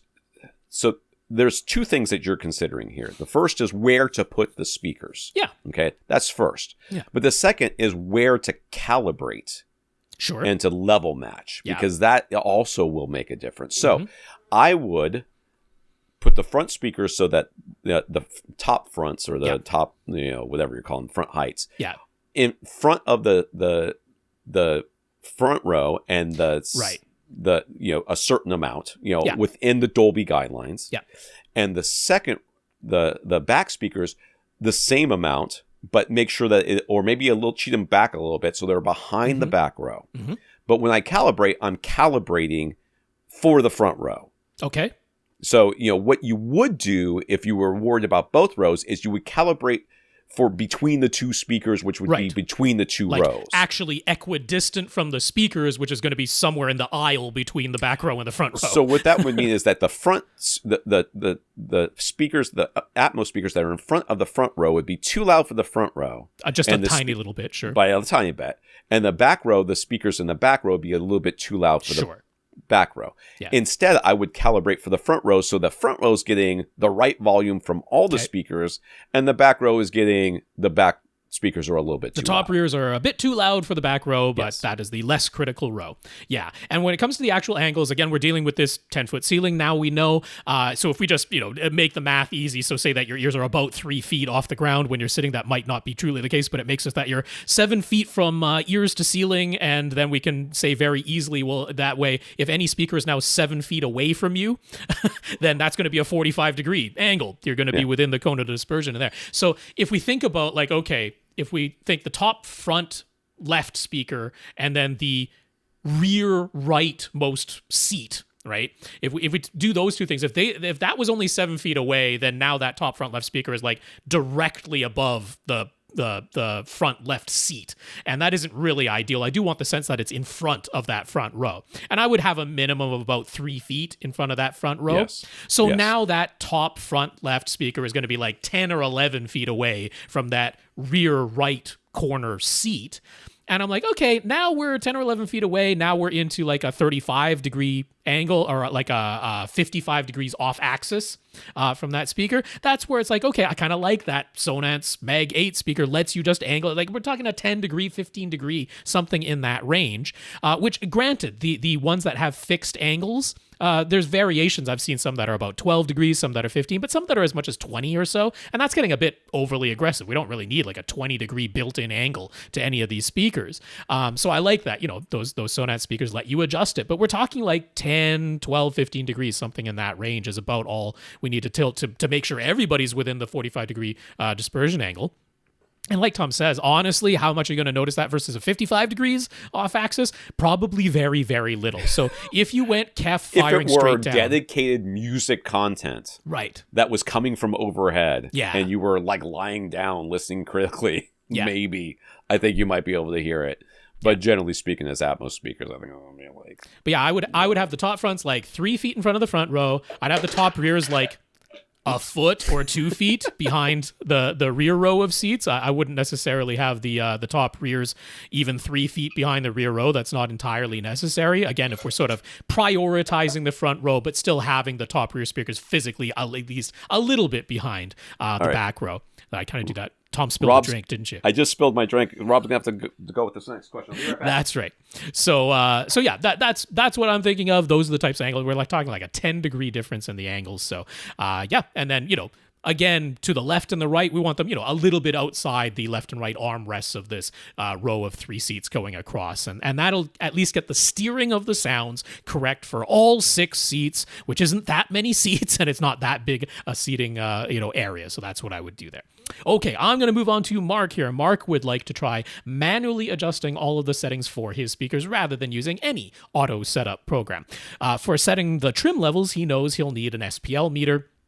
He has a couple of different SPL meter apps on his phone already, but those apps have options to be calibrated themselves inside the app, and then he's tried directly comparing the results of at least 2 of the apps against each other, and they gave slightly different readings for what the decibel reading was from what he was measuring there. So clearly they are not perfectly pre-calibrated to be accurate. He doesn't know if one of those apps was accurate and the other one wasn't, or vice versa, or if both of them are a little inaccurate. So he always kind of wanted to have a standalone SPL meter anyway, and he's like, is this justification to go ahead and get one? And if so, which SPL meter should he get? So of course there are different price points on these, so I'm going to talk about what the options are that I would recommend. I'm going to start at the most expensive, the tip top recommendation. I would send you to Cross Spectrum Labs. They sell individually 2 different versions, individually verified and then individually calibrated units, the Galaxy CM140, which is a very well-respected SPL meter to begin with. What's kind of interesting is that the Galaxy CM140, the retail MSRP on that is $160, but Cross Spectrum Labs sells the verified unit, which is they have measured it and used the internal calibration to make sure that the meter on its own is about as accurate as it can be. They sell that for $135, so that's actually less than the MSRP of getting it without the verification from Cross Spectrum Labs. So no reason not to do that. You save money and get it verified and internally calibrated. Then Cross Spectrum also sells the CM140s as the verified plus units, which comes with a frequency response file on a USB drive that they give to you. And you can plug that USB drive into your computer and use that file as a correction file inside of Room EQ Wizard, so that you can actually use that CM140 SPL meter as a pretty darn accurate measurement microphone for taking Room EQ Wizard measurements. So if you don't already have a measurement microphone, a UMic 1, that is a pretty good deal. They sell that for $155 from Cross Spectrum, which is still less than the MSRP of the CM140 as it goes. So you would want to be aware that the only connection method is an analog connection. So you can't just plug that CM140 directly into a USB port on your computer.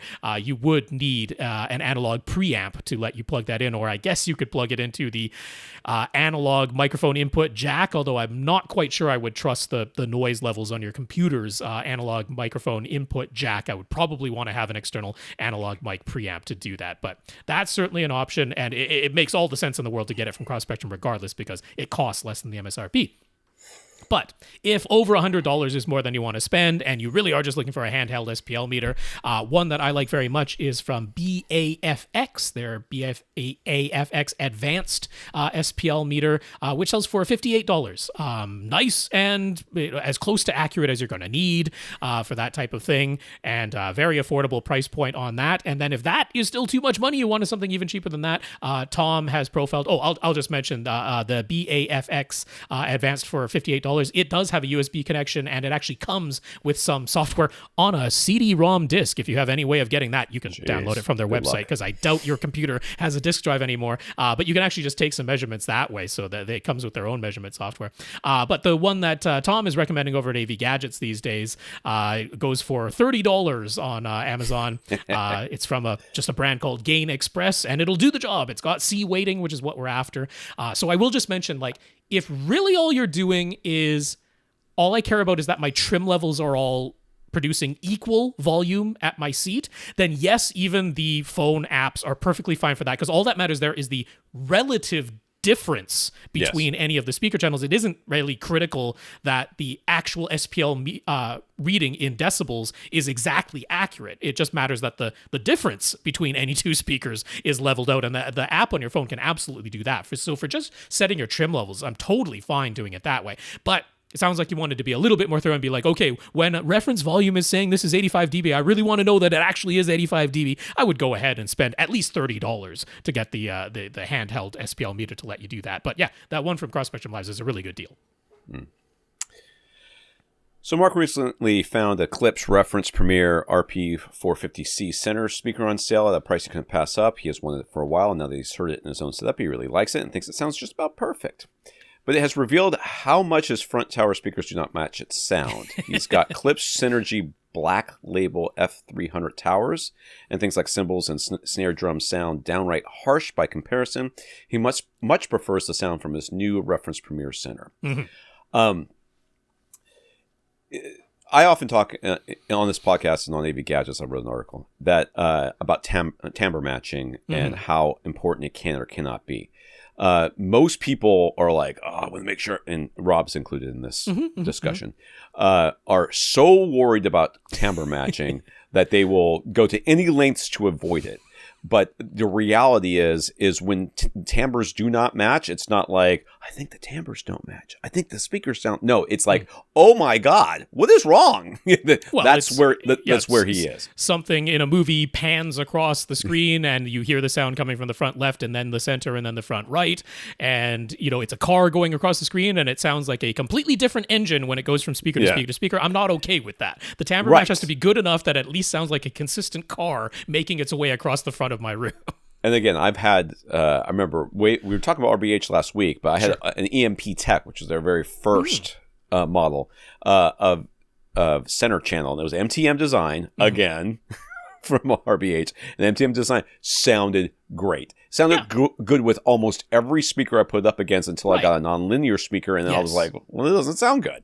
That's right. So I'll just comment. I don't really have any doubts about what Mark is saying in this because I don't want to badmouth anybody's speakers because look, money's a real thing, and so it's like those are the speakers they have. Those are the best speakers right now because those are the ones you have. But like, I wasn't the biggest fan of the Synergy series that Klipsch put out there. I never really thought that they were anything other than a quite distinctly characteristic sound to those speakers that was not completely linear. The Reference Premiere series is definitely one of the most linear and neutral series of speakers that Klipsch has ever put out. So saying that, okay, I'm in my own room listening to stuff, just directly A/B comparing them, I can very clearly hear a difference between the Synergy series and the Reference Premiere series. I'm like, I don't doubt that for a second. I don't think that's psychological or anything. I believe you hear that difference for sure. Yes, I totally agree. Yeah. And again, when you change your speaker lines, even if it's within the same brand, sometimes they're all engineered to timbre match, and sometimes they're not. And in this case, they are not. So the solution of getting new Reference Premiere front, left, and right speakers is obvious, and he does intend to do that at some point, but he'll need some time to save up a bit. In the meantime, he tried calling Klipsch to get their suggestions on what he can do to get a better match across his front three speakers, and they suggested that using the 15-band graphic EQ that is built into this AV receiver might be helpful. Oh, for the love of God, don't do that. Please, do not do that. But he asks, what should he actually do with it? Nothing. Okay. He tried to find an easy-to-follow guide online, but nothing really helped him figure out which sliders he should leave alone, which sliders he should move, and should they move up or down, and by how much. He tried out a UMic 1 and Room EQ Wizard that he had borrowed from a friend a while back, but it was honestly a bit overwhelming. I understand completely. Indeed. And he isn't particularly keen on trying to dig into all of that. So can we help him out? What do we suggest he do with what he has on hand? Or is there a good guide that we can point him to for walking through the steps he should take? Oh, Lord. So, okay, if you were to find an anechoic apples-to-apples measurement comparison of these two speakers... Which I couldn't find for those Synergy black labels. Yeah. I couldn't find anybody who'd done measurements on them. If you could theoretically try to make the curves be more equal. But even that will not address this problem as well as you would hope it would. Because you're not dealing with directly on-axis response from a meter away, all at the same volume. And there's going to be differences. I mean, it is more than just getting the lines to match. And one of the challenges with the Synergy series speakers from Klipsch in particular is that, I spent some time at Best Buy just doing my quick little test of getting right up close to them, playing some pink noise, and just moving a little to the left and a little to the right.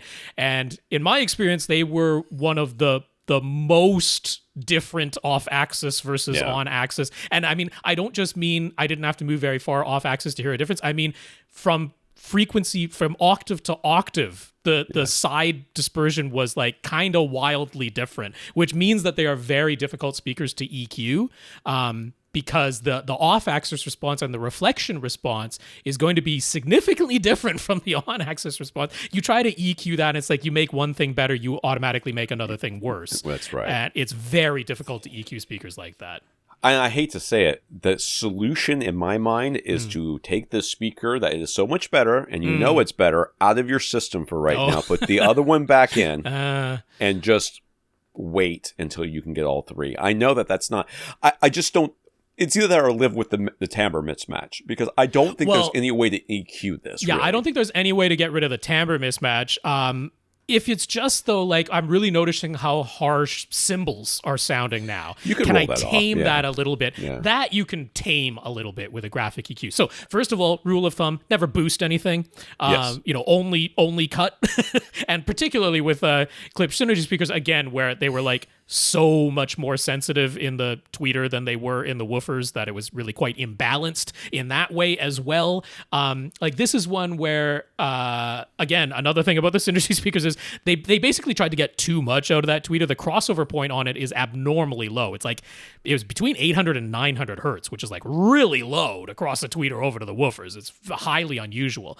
But it basically means, okay, don't touch anything below about the 1 kilohertz there on there. It wouldn't be unreasonable with those speakers for the 4 kilohertz and the 6.3 kilohertz, which were the bands available to you, for those to be lowered by maybe as much as 6 decibels or perhaps even more. Like, if you do that and you're like, I've lowered it by 3 and it still sounds harsh. I've lowered it by 4 or 5. Like, I'm getting down to 6. I'm getting down to like the maximum that this slider can go. Is that crazy? That's not crazy. I'm here to tell you, like, that treble is really tipped up. And when we're talking about cymbal crashes and stuff like that sounding very harsh, it is like between 4 and 8 kilohertz. That's where that sort of sound is all happening. So having that 4 kilohertz slider, that 6.3 kilohertz slider, the range on this graphic EQ is only plus or minus 6 dB. If those ended up all the way down at the bottom, you're not crazy. That could be pretty reasonable. So I would start with something like that. I might have sort of a general downward slope. I mean, there's really only the 1.6 and the 2.5 in between those. If those were set at, -3 and -4 respectively, and then 4 and 6.3 is down at -6, like, that wouldn't be out of the range of reasonability, in my opinion. So you could do that to curtail the harshest, most egregious sounds, but don't expect a perfect timbre match. Yeah, so I'll link up an article about subwoofer extension, and it has a graphic in there that shows like different instruments and where they live, and cymbals are all over the place. I think what you're talking about is the very, very top cymbals. Well, it's probably initial crack, that initial hit. Yeah. And really what you're going to, like Rob is talking about, is basically you're not really taming the harshness as much as you are just like, oh, you guys can't really do this, so I'm going to make you not do it. I'm just going to make it quieter. Yeah. And it's not like that's going to make it sound more like your center channel. Right. It's just going to make it sound less different, if that makes sense. It just won't be there as much. Yeah. So hopefully that will help. But save some money, my man. I mean, save some money and see how much you can get for these, not how much you can, but like, don't put them up for sale, but you can start, doing some research on like eBay on previous sales and stuff like that. Get an idea of how much these speakers go for. Yeah. You can factor that into your buying as well. It doesn't cost anything besides a little bit of time, and it doesn't hurt anything to lower some sliders on a graphic EQ. So I have no problem playing around with that. Yeah. Sorry. Rob's face just popped up over the top of my stuff. So Skype's been having some connection issues. Steve has an Apple TV 4K and a Sony X90J TV. Both can do 4K and Dolby Vision, but his AV receiver is an older model and a slimline Marantz NR1403. As far as he can tell, is unable to pass through 4K or Dolby Vision.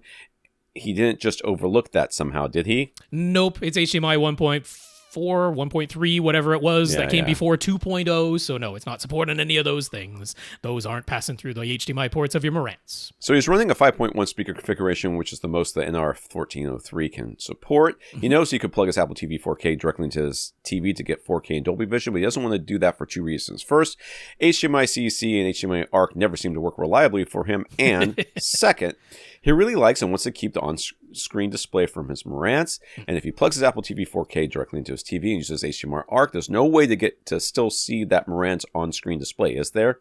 No. There is not. Nope, it'll just be the video feed directly from the Apple TV 4K at that point. The Marantz is not in the video signal chain at that point whatsoever. So for the time being, what is the optimal way for him to connect these three devices? Well, unfortunately, you have backed yourself into a corner. Yeah. By your preferences. Something has to be given up in this Something scenario. Has to be given up. So either you give up the and for me, I would give up plugging everything into the Marantz. So I'd plug it all into the TV, and I would probably have the TV sending it back out via optical because it's not really any different than ARC. You could, yeah, because that's still going to be 5.1 Dolby Digital, same as what the ARC port is sending. And then you don't have to deal with HDMI CC and have Correct. it be crazy, doing other crazy things. Yeah. That's what I would do. Yeah. Because I would give it up. The visual difference of being able to see your things in 4K with Dolby Vision, like that is noticeable. The X90J is a very nice TV. The HDR definitely looks different from SDR on it. I have not written this article yet, but I will write it. It's in my queue of things to write about my experience going from a projector to an OLED. Yeah. And the thing is my wife's like, oh my God, everything is so much, it looks, everything looks so much more realistic, or it looks so much better, or, it's so much more clear. I'm like, the thing is it's not. It's not any more clear, right? I'm not seeing the same resolution that I'm able to see from 7 or 8 feet is still the same. But the difference in the color and the gradients and the contrast makes everything look so much better. Yeah. That the 4K is not what's the difference here. No, gosh. It's that color that makes the difference, and you missing out on that. I know. Yeah. So I mean, this does mean you're not going to be able to see your Marantz's on-screen display, but that is the thing I would sacrifice in this scenario for sure. Which I get it. That's an annoyance. I understand it, but I like it. Yeah, I like it. To me, that's the choice I would make. And yes, you will want to make sure in this scenario, I mean, regardless, the Apple TV 4K, you're going to want to set its audio output to just lock it at Dolby Digital 5.1. It does a very good job of decoding whatever might be coming in and then rebundling it and putting it into a Dolby Digital 5.1 container. That's what you want to output just to avoid any weird glitches or compatibility issues that are going on. And then, you could use ARC, or like Tom said, you could use the optical output from your television, and that's going to work just as well. That's 100,000% what I would do. Yeah. Now, if you're like, but I really want that on screen, well, it's fine. Yeah. It's fine. I mean, we can't stop you one way or the other, but you asked what we think the optimal. You're losing more by going through the receiver, and you need to upgrade your receiver anyways. I mean, it is fairly cheap to get now, because you're not doing anything more than 5.1. It's fairly cheap now to get something that will do what you want it to do. To just equal that, sure. Yeah. The time will come when he's ready to upgrade the AV receiver. This current situation with Apple TV 4K and wanting to see his receiver's on-screen display might be enough to push him over the edge sooner rather than later. So if and when he gets a new receiver, he'll figure he'll want to give Atmos a try. Okay. Yeah. Which AV receiver model? I get it too. Would we recommend at the moment for doing everything he'd like to do but won't completely turn his life upside down? I mean, I don't know what upside down means. Yes. So, I mean, the one that we've been recommending over and over again is the 3800. It basically is like the value leader for all of the features. It gets you the good Odyssey. It gets you the ability to do, 7.2? 7.2.4 if you add at least 2 channels of external amplification, or 5. Which is cheap. Well, actually 5.4.4 because it has 4 independent subwoofer outputs. All right. If you want to go that nuts, but you could do 5.4.4 with just the receiver itself, no external amplification added to it, so you can power 9 speakers. We do tend to like to say, if you're gonna do Atmos, if you're gonna go whole hog and do Atmos, we do want to have 4 overhead speakers, because otherwise you just don't have any front to back steering, and you're missing out on, that's part of what you're supposed to have, is left to right steering and front to back steering, and you can't do front to back steering when you only have 2 overhead speakers. So it's a bit tricky, because that does mean the price goes up, right? There's no way to avoid it. To have anything that can do 4 overhead speakers instead of stopping at 5.2.2 configuration, you end up spending more money. So, I mean, we're going to point you to Accessories for Less for sure to bring the price down as much as we can.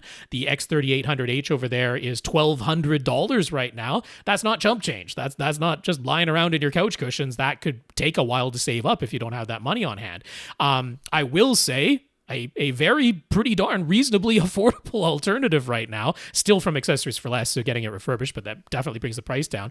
Onkyo's TX NR 7100, they're selling that for $650 right now. It's almost half the price. Now that one stops at 9 speakers. There is no way to take the NR 7100. He's not going to 7 anyway, so 5.4, 2.4 is fine. Yeah, there's no way to take it to 11 speakers, but that would let you do 5.2.4. And for $650, there's nothing else out there right now that's matching that price point to give you that capability. He did say, though, he doesn't want to turn his life upside down, and I will say switching from Odyssey that you've already used in your Marantz to Dirac, which is what comes in the Onkyo, might turn your life upside down a little bit. Dirac is not necessarily the most user-friendly thing if you've never encountered it before. I agree. Whereas, of course, the Denon is still using Odyssey, so it's not a monstrous change to go from your Marantz to the Denon. At a similar price point is Denon's X2800H, but that only lets you do 2 overhead speakers. It cannot do 4 overhead speakers. It stops at 7 speakers, and 2 overheads are the most you can configure the X2800H to do. So from a capability standpoint, the biggest bang for the buck is that Onkyo NR7100, but do be aware it's going to mean switching from Odyssey to Dirac, and that is not the most user-friendly thing to do. You could use your friend's, because he already talked about having a friend who's got a U mic, right? Is this the same guy? That's a different person. Oh, different person. Okay. Yeah. I'll link up Andrew's article because he switched from Odyssey to Dirac, and he talks about some of the differences in the additional complexity of using Dirac, which people never talk about online. They're like, it's just better. No, it's not. It's not better. It's newer. It must be better automatically. Yeah, automatically. So I will link that up, and you can read that and get an idea.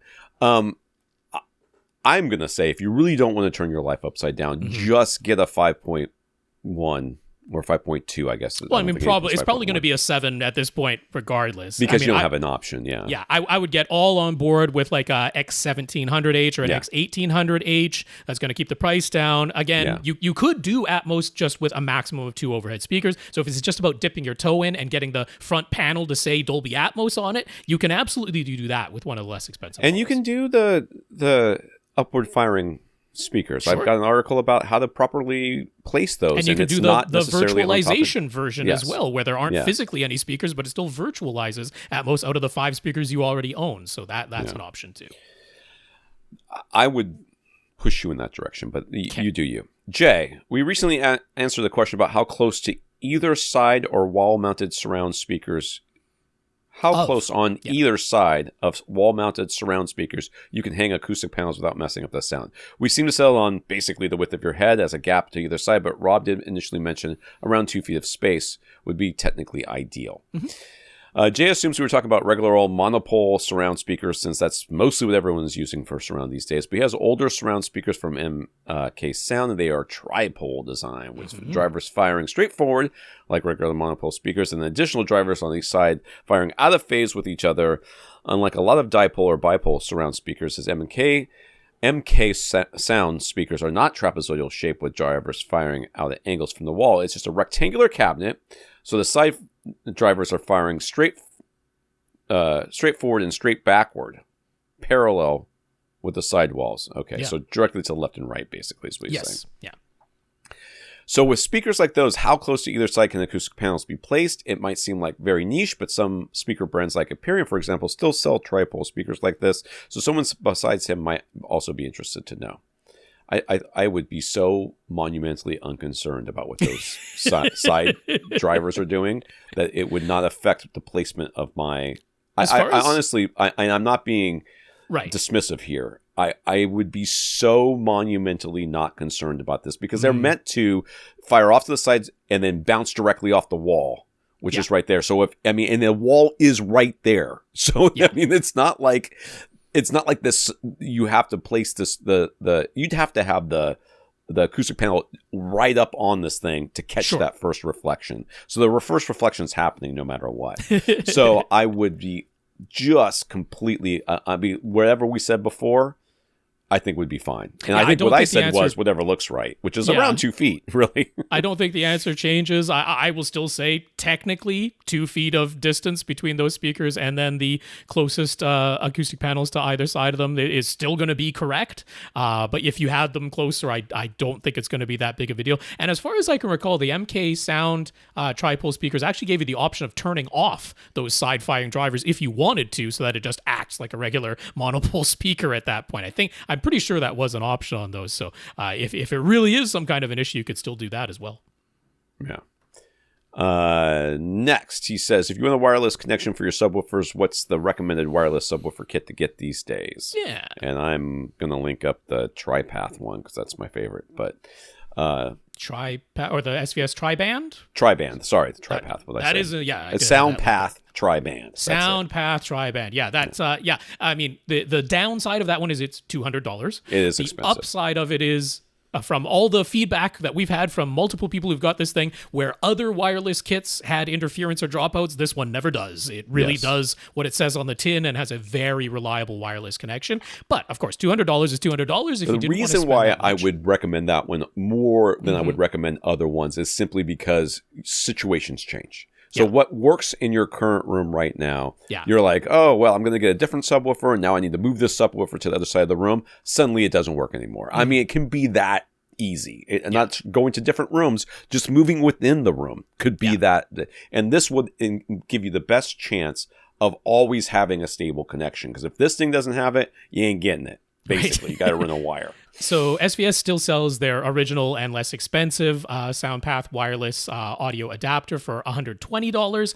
Personally, I'm not a huge fan of the form factor on that one. You know, it's got a separate sort of like USB plug for the power. It's got an adapter cable because it's 3.5 millimeter jacks. And it's all just, it's not the slickest looking thing in comparison to the tri-band one, which is just regular RCA connections and has regular wall wart power plugs that you plug in. But for very close to the same price and with a form factor that I do like is Outlaw Audio's OAW4. That's $130, so it's only $20 more than the original SoundPath wireless from SVS, so not a big price gap there, and less expensive than the $200 tri-band one, and that Outlaw one works a treat as well and has a nice form factor and regular RCA jacks. So something out of that is what we recommend these days. Yes. Nelson got a bunch of 2x4 absorption panels. He intends to mount them on the side walls and ceiling. He wants to put them at first reflection points, and he knows about the mirror trick to find those locations on the side walls. But what about the ceiling? And the floor, for that matter, since he has a rug to put in front of the seating area. Does it matter that he has 9-foot ceilings? Does he just line up the ceiling panels and the rug so that they're the same distance from the front wall as the side panels? No, you basically do the same thing. First of all, the rug's going to catch whatever's. I can't imagine a rug that's going to be so off center. The rug would be the least thing. Technically, you do the same thing on the ceiling that you do with the sidewalls. You put a mirror up there if you can. But he was saying it's a little bit more tricky to have a handheld that's mirror. That's why God made ladders. Okay, I suppose. Yes. But there's actually an easier way, which is that thankfully, when we're talking about the ceiling bounce and the floor bounce, like for figuring out the sidewall reflections, it's a slightly tricky because usually the distance from the speakers to the sidewalls is not the same as the distance from your seat to the sidewalls. That's right. So what we're talking about, it's just like shooting a billiard ball off of the side of a pool table. Angle in equals angle out. So, I mean, if you just want to kind of eyeball, okay, where would I shoot a pool ball from my seat so that it would bounce off the wall or the ceiling or the floor and hit the speaker? That's the first reflection point. Yeah. But for the ceiling and the floor, typically we aim to have the tweeter height of our front left and right speakers about the same height as our ears. So if we're talking angle in, angle out, it's literally just half the distance of the straight line from your ear to the speaker. So if you just take a tape measure and go from your primary seat to your front left speaker, halfway along that distance, go straight up to the ceiling, and that's the first reflection point. The math is, you don't have to do math. It's very, very easy other than knowing where halfway on the tape measure is. That's the only math you need to know. So yeah, that bounce is quite easy to figure out. Tape measure from ears to speaker, halfway along that, straight up to the floor, or straight down to the floor, straight up to the ceiling. That's the first reflection point. Dev's setup is in his living room. Did we miss one there? We had a second side panel question there. Oh, yeah, I'm sorry. I thought that was it. For panels on the sidewalls, should they go floor to ceiling, or do they not need to be stacked like that? If 4-foot panels are enough on the sidewalls, at what height should he mount them in order to take care of the first reflections?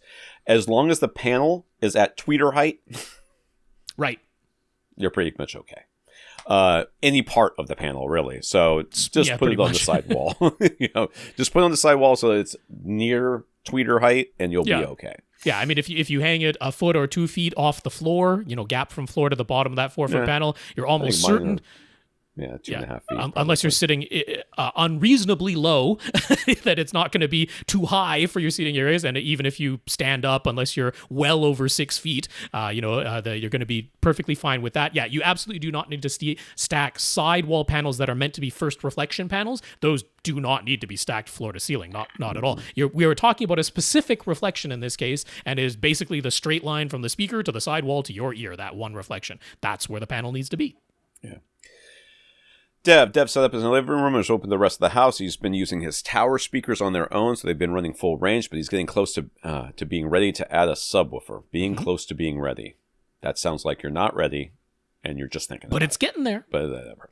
He's heard us often say that with the room that is open to the rest of the house, it doesn't make sense to try and pressurize the entire house with 20 hertz space. Nobody would like that, and he totally agrees from all of his vast experience. But it raises a question, what exactly should he be expecting and aiming for? How can he determine what size of subwoofer is appropriate? And should he still be hearing bass all the way down to 20 hertz but just quieter? Or is it impractical to expect full 20 hertz extension whatsoever? I would argue you've never heard, and very few people have ever heard 20 hertz bass. I mean, I think it's part of other bass waves. You know, you hear like the upper octaves of it. You hear the harmonics the 40, of it, sure. You hear the 40, you hear the 80, but you don't really hear the 20. That being said, you are not going to try to pressurize this entire space. No. But you do need to get enough bass in here for to get some extension down into the 30s, maybe. Mid 30s would be great. So, I mean, you do that the same way you get any other subwoofer. You hope you get the biggest one you can afford that will fit in your space. And that's kind of, unfortunately, how you end up buying a subwoofer for a room like this. If you weren't to my article about it, if your subwoofer is big enough and you put in the square footage of the entire space, you're going to end up with something that's just monstrous. Right. It's just going to be physically too large for almost anybody to tolerate having it in their room without building a special space for it. So you're going to end up with something like the new HSU sub, which is got a smaller footprint, a little bit taller, maybe still too big for what you're going to be able to tolerate in your space. I could definitely see someone saying that subwoofer is just too physically big and I don't want it in my room. And that's completely reasonable. And then you're going to say, okay, what's the next smallest physical one I can get that still has the most amount of output that is also in my budget? And that's how you're going to buy. And I don't think that's a bad way to buy. I'll be honest with you. Not in this situation. In this scenario, you basically... we're not going to be, I work from the bottom price up and I reach something that is enough. This is all going to be about, you really can't overbuy the subwoofer in this scenario because the room is open to the rest of the house. So this is entirely a working your way top down until you get to the subwoofer that is affordable to you and physically reasonable enough in size that you're willing to put it in your room. It's not going to be enough to give you 20 hertz fully pressurized bass. That's fine. Put that out of your mind. What should you reasonably be able to expect? You should be able to hear the full range of most music, which is 32 hertz, 32 hertz extension. You should be able to hear that. It might not be literally as loud as the original recording called for, but you should be able to hear that. But yeah, you're going to work your way from the top down. So, I mean, that's why we love the cylinders, right? They take up so much less floor space. You can walk right against them. They don't have any sharp corners or edges. They don't look like boxes. They don't really look like boxes. Speakers. They hide in the shadows really, really easily. Yeah. They can be put on their side and, tucked behind a couch and visually hidden. We love the cylinders. If you're like the PC 4000 from SUS, too expensive. PC 2000 Pro, not a bad choice. Is it going to be loud enough? No, but, I'm talking way down at 20 hertz. No, it's not, but we love those because they basically can't break themselves. You can turn the volume dial up literally as high as it goes and it'll just stop itself. It will politely refuse to play any louder than it safely can. We like those features. So yeah, that's in this scenario, that's the way we're going to come at it. Ciso has built a bunch of absorption panels, some 4 inches thick, some 6 inches thick. He would like to measure his room's response before he adds any panels and then measure as he adds more and more panels so that he can track the difference they are making and also make sure he doesn't over or under treat the room in the end. You will not over treat it. It's pretty tough. You can get to the point where your ears will tell you this is deader sounding than I prefer. That's possible. It's possible. I don't know that you're going to get there. Andrew texted me the other day, was like, can I do this? Can I add this many more panels to my room? I'm like, yeah, you can totally do it. He's like, don't you want to know what the... I'm like, no, I don't want to know anything else. The answer is, can I add more panels? The answer is yes, and it'll sound fine. He wants to measure and graph the decay times, and he's looked up lots of videos on YouTube on how to do that with Room EQ Wizard, but the advice seems to be all over the place, and some of it conflicts. So what does he actually need to do? Is it sufficient to measure just one speaker at one seat? Do you need to measure every speaker individually, pairs of speakers played together, speaker and sub at the same time? Do you need to measure at every seat? What's the procedure here, or is there a comprehensive tutorial somewhere that nails down exactly how it should be done? Rob's going to tell you, but this is what I'm going to say. Okay. You can overdo this like absolute nuts. Okay, you could absolutely overdo this whole process and drive yourself insane. Oh, you can drive yourself insane. Yes, yeah. This is what I would do. I would at most do front left speakers individually with subwoofers engaged for both of those, and just play and just do the normal measurements you would do with the waterfall graphs and everything else. The problem that you run into is, are you going to be recalibrating your room, or are you going to use a room calibration at all during this process? Because if it were me, this is what I would say: no room calibration whatsoever. Okay, just do the front left and the front right speakers individually with the subwoofers engaged, because you want that, and then play, do the normal graphs that you would do with the frequency response and the waterfall graphs, and then just as you add stuff, keep doing another graph, however much you're going to add.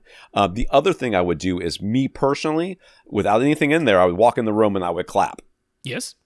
And then after I added some stuff, I would walk in the room and clap again. And I mean, try to remember, I guess, how that sounds. You could record it theoretically on your phone. Yes. And do it that way, because that will tell you about reverb times just as much as all this measurement will do. But I will tell you that I personally would never do this. And if I started it, I'd probably make it 2 or 3 measurements in and go, man, this is not worth it. I'm just going to throw everything on the wall and be done with it.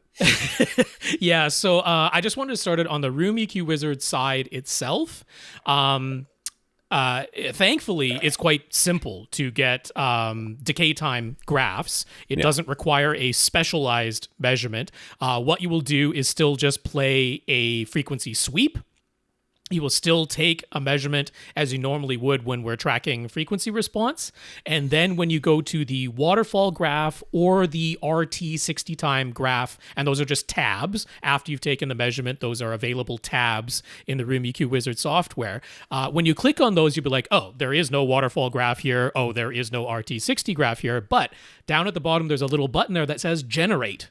And based on the sweep that was already recorded, it will generate the waterfall graph and it will generate the RT60 graph. So thankfully, you don't need to take some weird specialized measurements. It's the same measurement technique that you do for taking frequency response. And there are any of the tutorials on how to do that. We like, GIK's tutorial on just how to take basic measurements. But for getting your waterfall graph and your RT60 chart, you can just press that generate button and there it is. And it's accurate and it's good. So on the Room EQ Wizard software side of things, that's fine. Now, he's mostly talking about, okay, exactly what measurements do I need to take? I will also say within Room EQ Wizard, I would probably set the Z axis, the Z axis, the coming forward in time axis. I usually set that to 750 milliseconds, 3/4 of a second is what I generally look at there. And mostly across, the fairly wide consensus, something between 200 milliseconds and 500 milliseconds of overall decay time. And we do expect the bass frequencies to take a little bit longer to decay than the mid-range and the treble frequencies. But something between 200 and 500 milliseconds is pretty nice and acceptable. More than that, it starts to add a little bit of reverb to the sound. Less than that, it starts to sound very dry and overdamped sometimes. But exactly where in there, people are going to, in their videos, are going to talk about their personal taste. They're like, 350 milliseconds is exactly right. It's like, nah, you can be on some other side of that and it'll be perfectly fine. So in terms of what measurements do you actually need to take? Personally, I much prefer to separate my subwoofers and do those separately. Because the thing about subwoofers is most of what they're playing is below the transition frequency of your room, which means that we're now into what we call a minimum phase situation, which is if you fix the frequency response, you automatically fix the decay time. And if you fix the decay time, you automatically fix the frequency response. Those two things are no longer separated below the transition frequency of your room. So for the subwoofers, I wouldn't really, like, I still want to look at decay times in there, but we're not really worried about what is adding my bass traps in the corners doing to that, because bass traps in the corners are not going to be affecting below 80 hertz very much. If you're worrying about why aren't my decay times down at 35 hertz getting any better when I add more bass traps to my room, it's like, no, that's not how you fix those frequencies. You fix those by adding at least one other subwoofer across the room from the first one, and we use that to fix the frequency response, which automatically fixes that decay time. Right. Well, I think you'll see if you did what I said at the beginning with keeping the subs in there, is that the difference in the subwoofer area, especially if you only got the one sub, it's not going to be, as you add more stuff, but if you're measuring more than one speaker, you can see differences there, and that throws people, right? They're like, I'm doing all this and it's not helping. It's like, I prefer to just kind of separate it and be like, fair enough. I think that's a good way of making sure that you're not having to sit there and look at the graph and go, oh, this whole bottom part here looks terrible. Right. Or I got it looking really good when I played my front left channel, and then I played my front right channel, and it doesn't look good anymore. And what did I do wrong with my acoustic treatments? And the answer is nothing. You didn't do anything wrong with your acoustic treatments. So for advice giving, I like to say that. So now, I think that makes sense. That makes sense. Do you only need to measure one speaker and one seat? For overall RT60 room decay times, that's not unreasonable. Like, if you want to make this as simple as you can, and we're talking about, I am fine with approximate results. I'm not like, because he's not looking for specific, I want to be able to show. You just want to see what the main differences are. I don't think that you need to worry about and you will see a difference between completely untreated room. The only thing you measure is your front left speaker, and you keep the crossover engaged. You just turn the subwoofer off. You let it naturally roll off below 80 hertz. We don't worry too much about what's going on down there. We just look at the mid-range to treble response, and you're going to see a difference in the decay times. You're going to see a difference in that waterfall graph. You're going to see a difference in the RT60 chart when you start adding room treatments to this room. And it's going to be a very generalized, and whether you measured in different seats or whether you measured different speakers, you're going to see the overall room decay times similarly drop no matter which speaker, no matter which seat. That said, if you do want to get a little bit more anal retentive about it, and you want to get a little bit more specific, because it's very common advice that you treat the front of your room differently than you treat the back of your room. That can make a difference on, say, the front left speaker versus the surround back right speaker. There's going to be some different boundary reinforcement between those two speakers. There's going to be some different reflectivity by the time it reaches your seat. It's not going to be huge differences in overall room decay times, but it could be like, if I'm really anal retentive and I want exactly the same decay times regardless of which speaker is playing in which seat, then doing more measurements that way will help you confirm that. It might make you say, okay, I actually do need to add some more treatment to my back wall, and maybe a little bit less on my front wall, right? If you really want to get that nitty gritty about it. But if you're like, anywhere between 200 and 500 milliseconds is okay, honestly, you can measure like one speaker and one seat, and that's good enough for general decay times. That nothing is going to be wildly out of that range. Just looking for, once you get that one speaker there. Changes over time. And then in the end, you're just going to go, I'm just going to throw them all up here anyways, and it's going to be fine. Yeah. Yes. That's what it comes down to. And everything's going to be at about 300 milliseconds, and it's going to be A-OK sounding. Yeah. We're going to do one more real quick. I know we're going long. I didn't want to go long, but I told my wife I wasn't going to go long, but here we are. Paul just wanted to double check before he buys a new gaming monitor. It'll be a PC. It'll be for PC gaming as well as a PS5. Mm-hmm. He's pretty keen on getting the Alienware AW3423DW, whatever, Quantum Dot OLED. Yeah. Is there any glaring reason to avoid it? Because it's Alienware, I imagine it's really expensive. That would be the reason to avoid it, and there's probably a cheaper option out there. It's about he's in Canada, so it's about $15.50 Canadian. It's not inexpensive for sure, not cheap. It's not the most expensive that's out there. So overall, I'd be like, it's fine. I don't have any glaring reason to avoid it. There's a few you might care about this and choose a different monitor because of these smaller differences. So first of all, it has HDMI ports, but none of them are HDMI 2.1. They are HDMI 2.0, and then the native resolution of that AW3423DW, such a wonderful model name, it is 1440p vertical resolution. So it's not 2160, which would be 4K, and it's not 1080, which would be HD resolution. It's that in-between computer resolution of 1440p.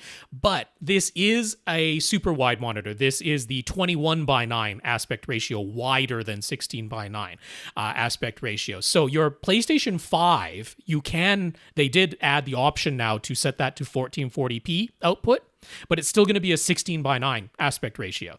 So you can match the vertical resolution perfectly, and then there's going to be black pillar box bars on the left and right. It's still going to be a 16:9 image coming from your PS5, and you will be able to do HDR, and you'll be able to do 1440p, and that's okay. That'll work. Xbox Series X's can also be set to output 1440p resolution, but it just means that you're going to have a smaller image on this thing than you might think, because the height's going to stay the same, but it's going to be pillar box bars on the left and right. So if you just wanted a 16:9 monitor and you still wanted quantum dot OLED, and heck, you still even wanted Alienware for the brand, they have now a 32-inch 16:9 quantum dot OLED that actually goes for a little bit less, about $1,400 Canadian, and that's the AW3225QF. But yeah, that might be just if you want 16:9 ratio. Now, he said PC gaming is also part of this. Maybe he wants the super wide resolution for PC gaming. That's appealing to him, so that would make all of this moot. But that's just something to be aware of. And then there is the option for less money than these Alienware ones to get a 42-inch LG OLED television. The C3s are being cleared out for under $1,400 right now. The C4s are coming in. Those have HDMI 2.1 and all four of the inputs. They do 4K 120. So yeah, that could be an option if money is a cost and you're like, actually, I wouldn't mind having an even bigger screen, then that 42-inch OLED might make sense there. So those are alternatives, but there is no glaring reason to avoid that original AW3423DW. Yeah, very easy to say. Except the stupid name. I'll also say, if you have the lights on, even though it is a quantum dot OLED and like it's not outputting any light from the screen, the coating on the screen actually turns a little bit gray if you have bright room lighting. It doesn't retain the inky black look of the screen. It's the screen itself reflects some light. So it's not that the OLED is producing any light. I'm looking at my screen right now. It is black. That's because the LG OLEDs look inky black no matter what the light conditions are in your room. So again, that might be a reason you might want to consider it, or go for the 16:9, the AW3225QF. All right, don't say it again. Stupid name. All right, what do we got left? We got one person left. Just Bertrand is on the list for next week. And then, like I said, I did have that one that came in on Monday, and that'll be on there too. All right. I'm going to thank our listeners of the week. I'm going to thank our 132 patrons over at patreon.com, including Bertrand. Sorry we didn't answer your question, but we will get to you next week. Get there. I did email him back. So yes, patreon.com/AVRant podcast if you'd like to sign up to make an automatic monthly donation. Big thanks to our 132 patrons over there. Bertrand, thank you for being one of them. I want to thank Greg for sending me an Apple TV 4K, which should arrive today, and Kurt for offering. So thank you, both of you. Woohoo! Thank you, Greg. Thank you, Kurt. Thank you, Jack, for keeping me informed of problems I may or may not be having with AV gadgets. Yes, indeed. Thanks, Jack. And Aaron for giving Rob work to do by checking out movie codes for him. That's what we'll claim is going on there. Thank you, Aaron. We also got notes of gratitude from Max, Sasi, Mark, Aaron, Steve, and Ciso. Thank you for thanking us. Indeed, I'll say those names one more time. Max, Sasi, Mark, Aaron, Steve, and Ciso. Thank you very much for your notes of gratitude and encouragement. We appreciate it. And a big thank you to everybody who continues to listen and send in your questions. If you want to get your question answered, all you have to do is ask. You ask by emailing us at question@avrant.com. For AVRant, I'm Tom Andrew. And I'm Rob H. Now go out and listen to something.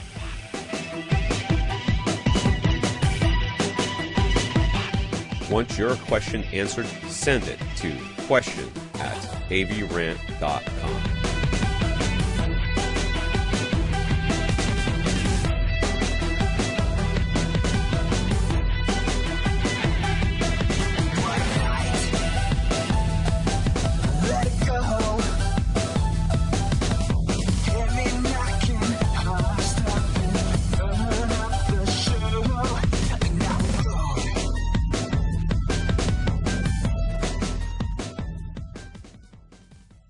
This is AVRant.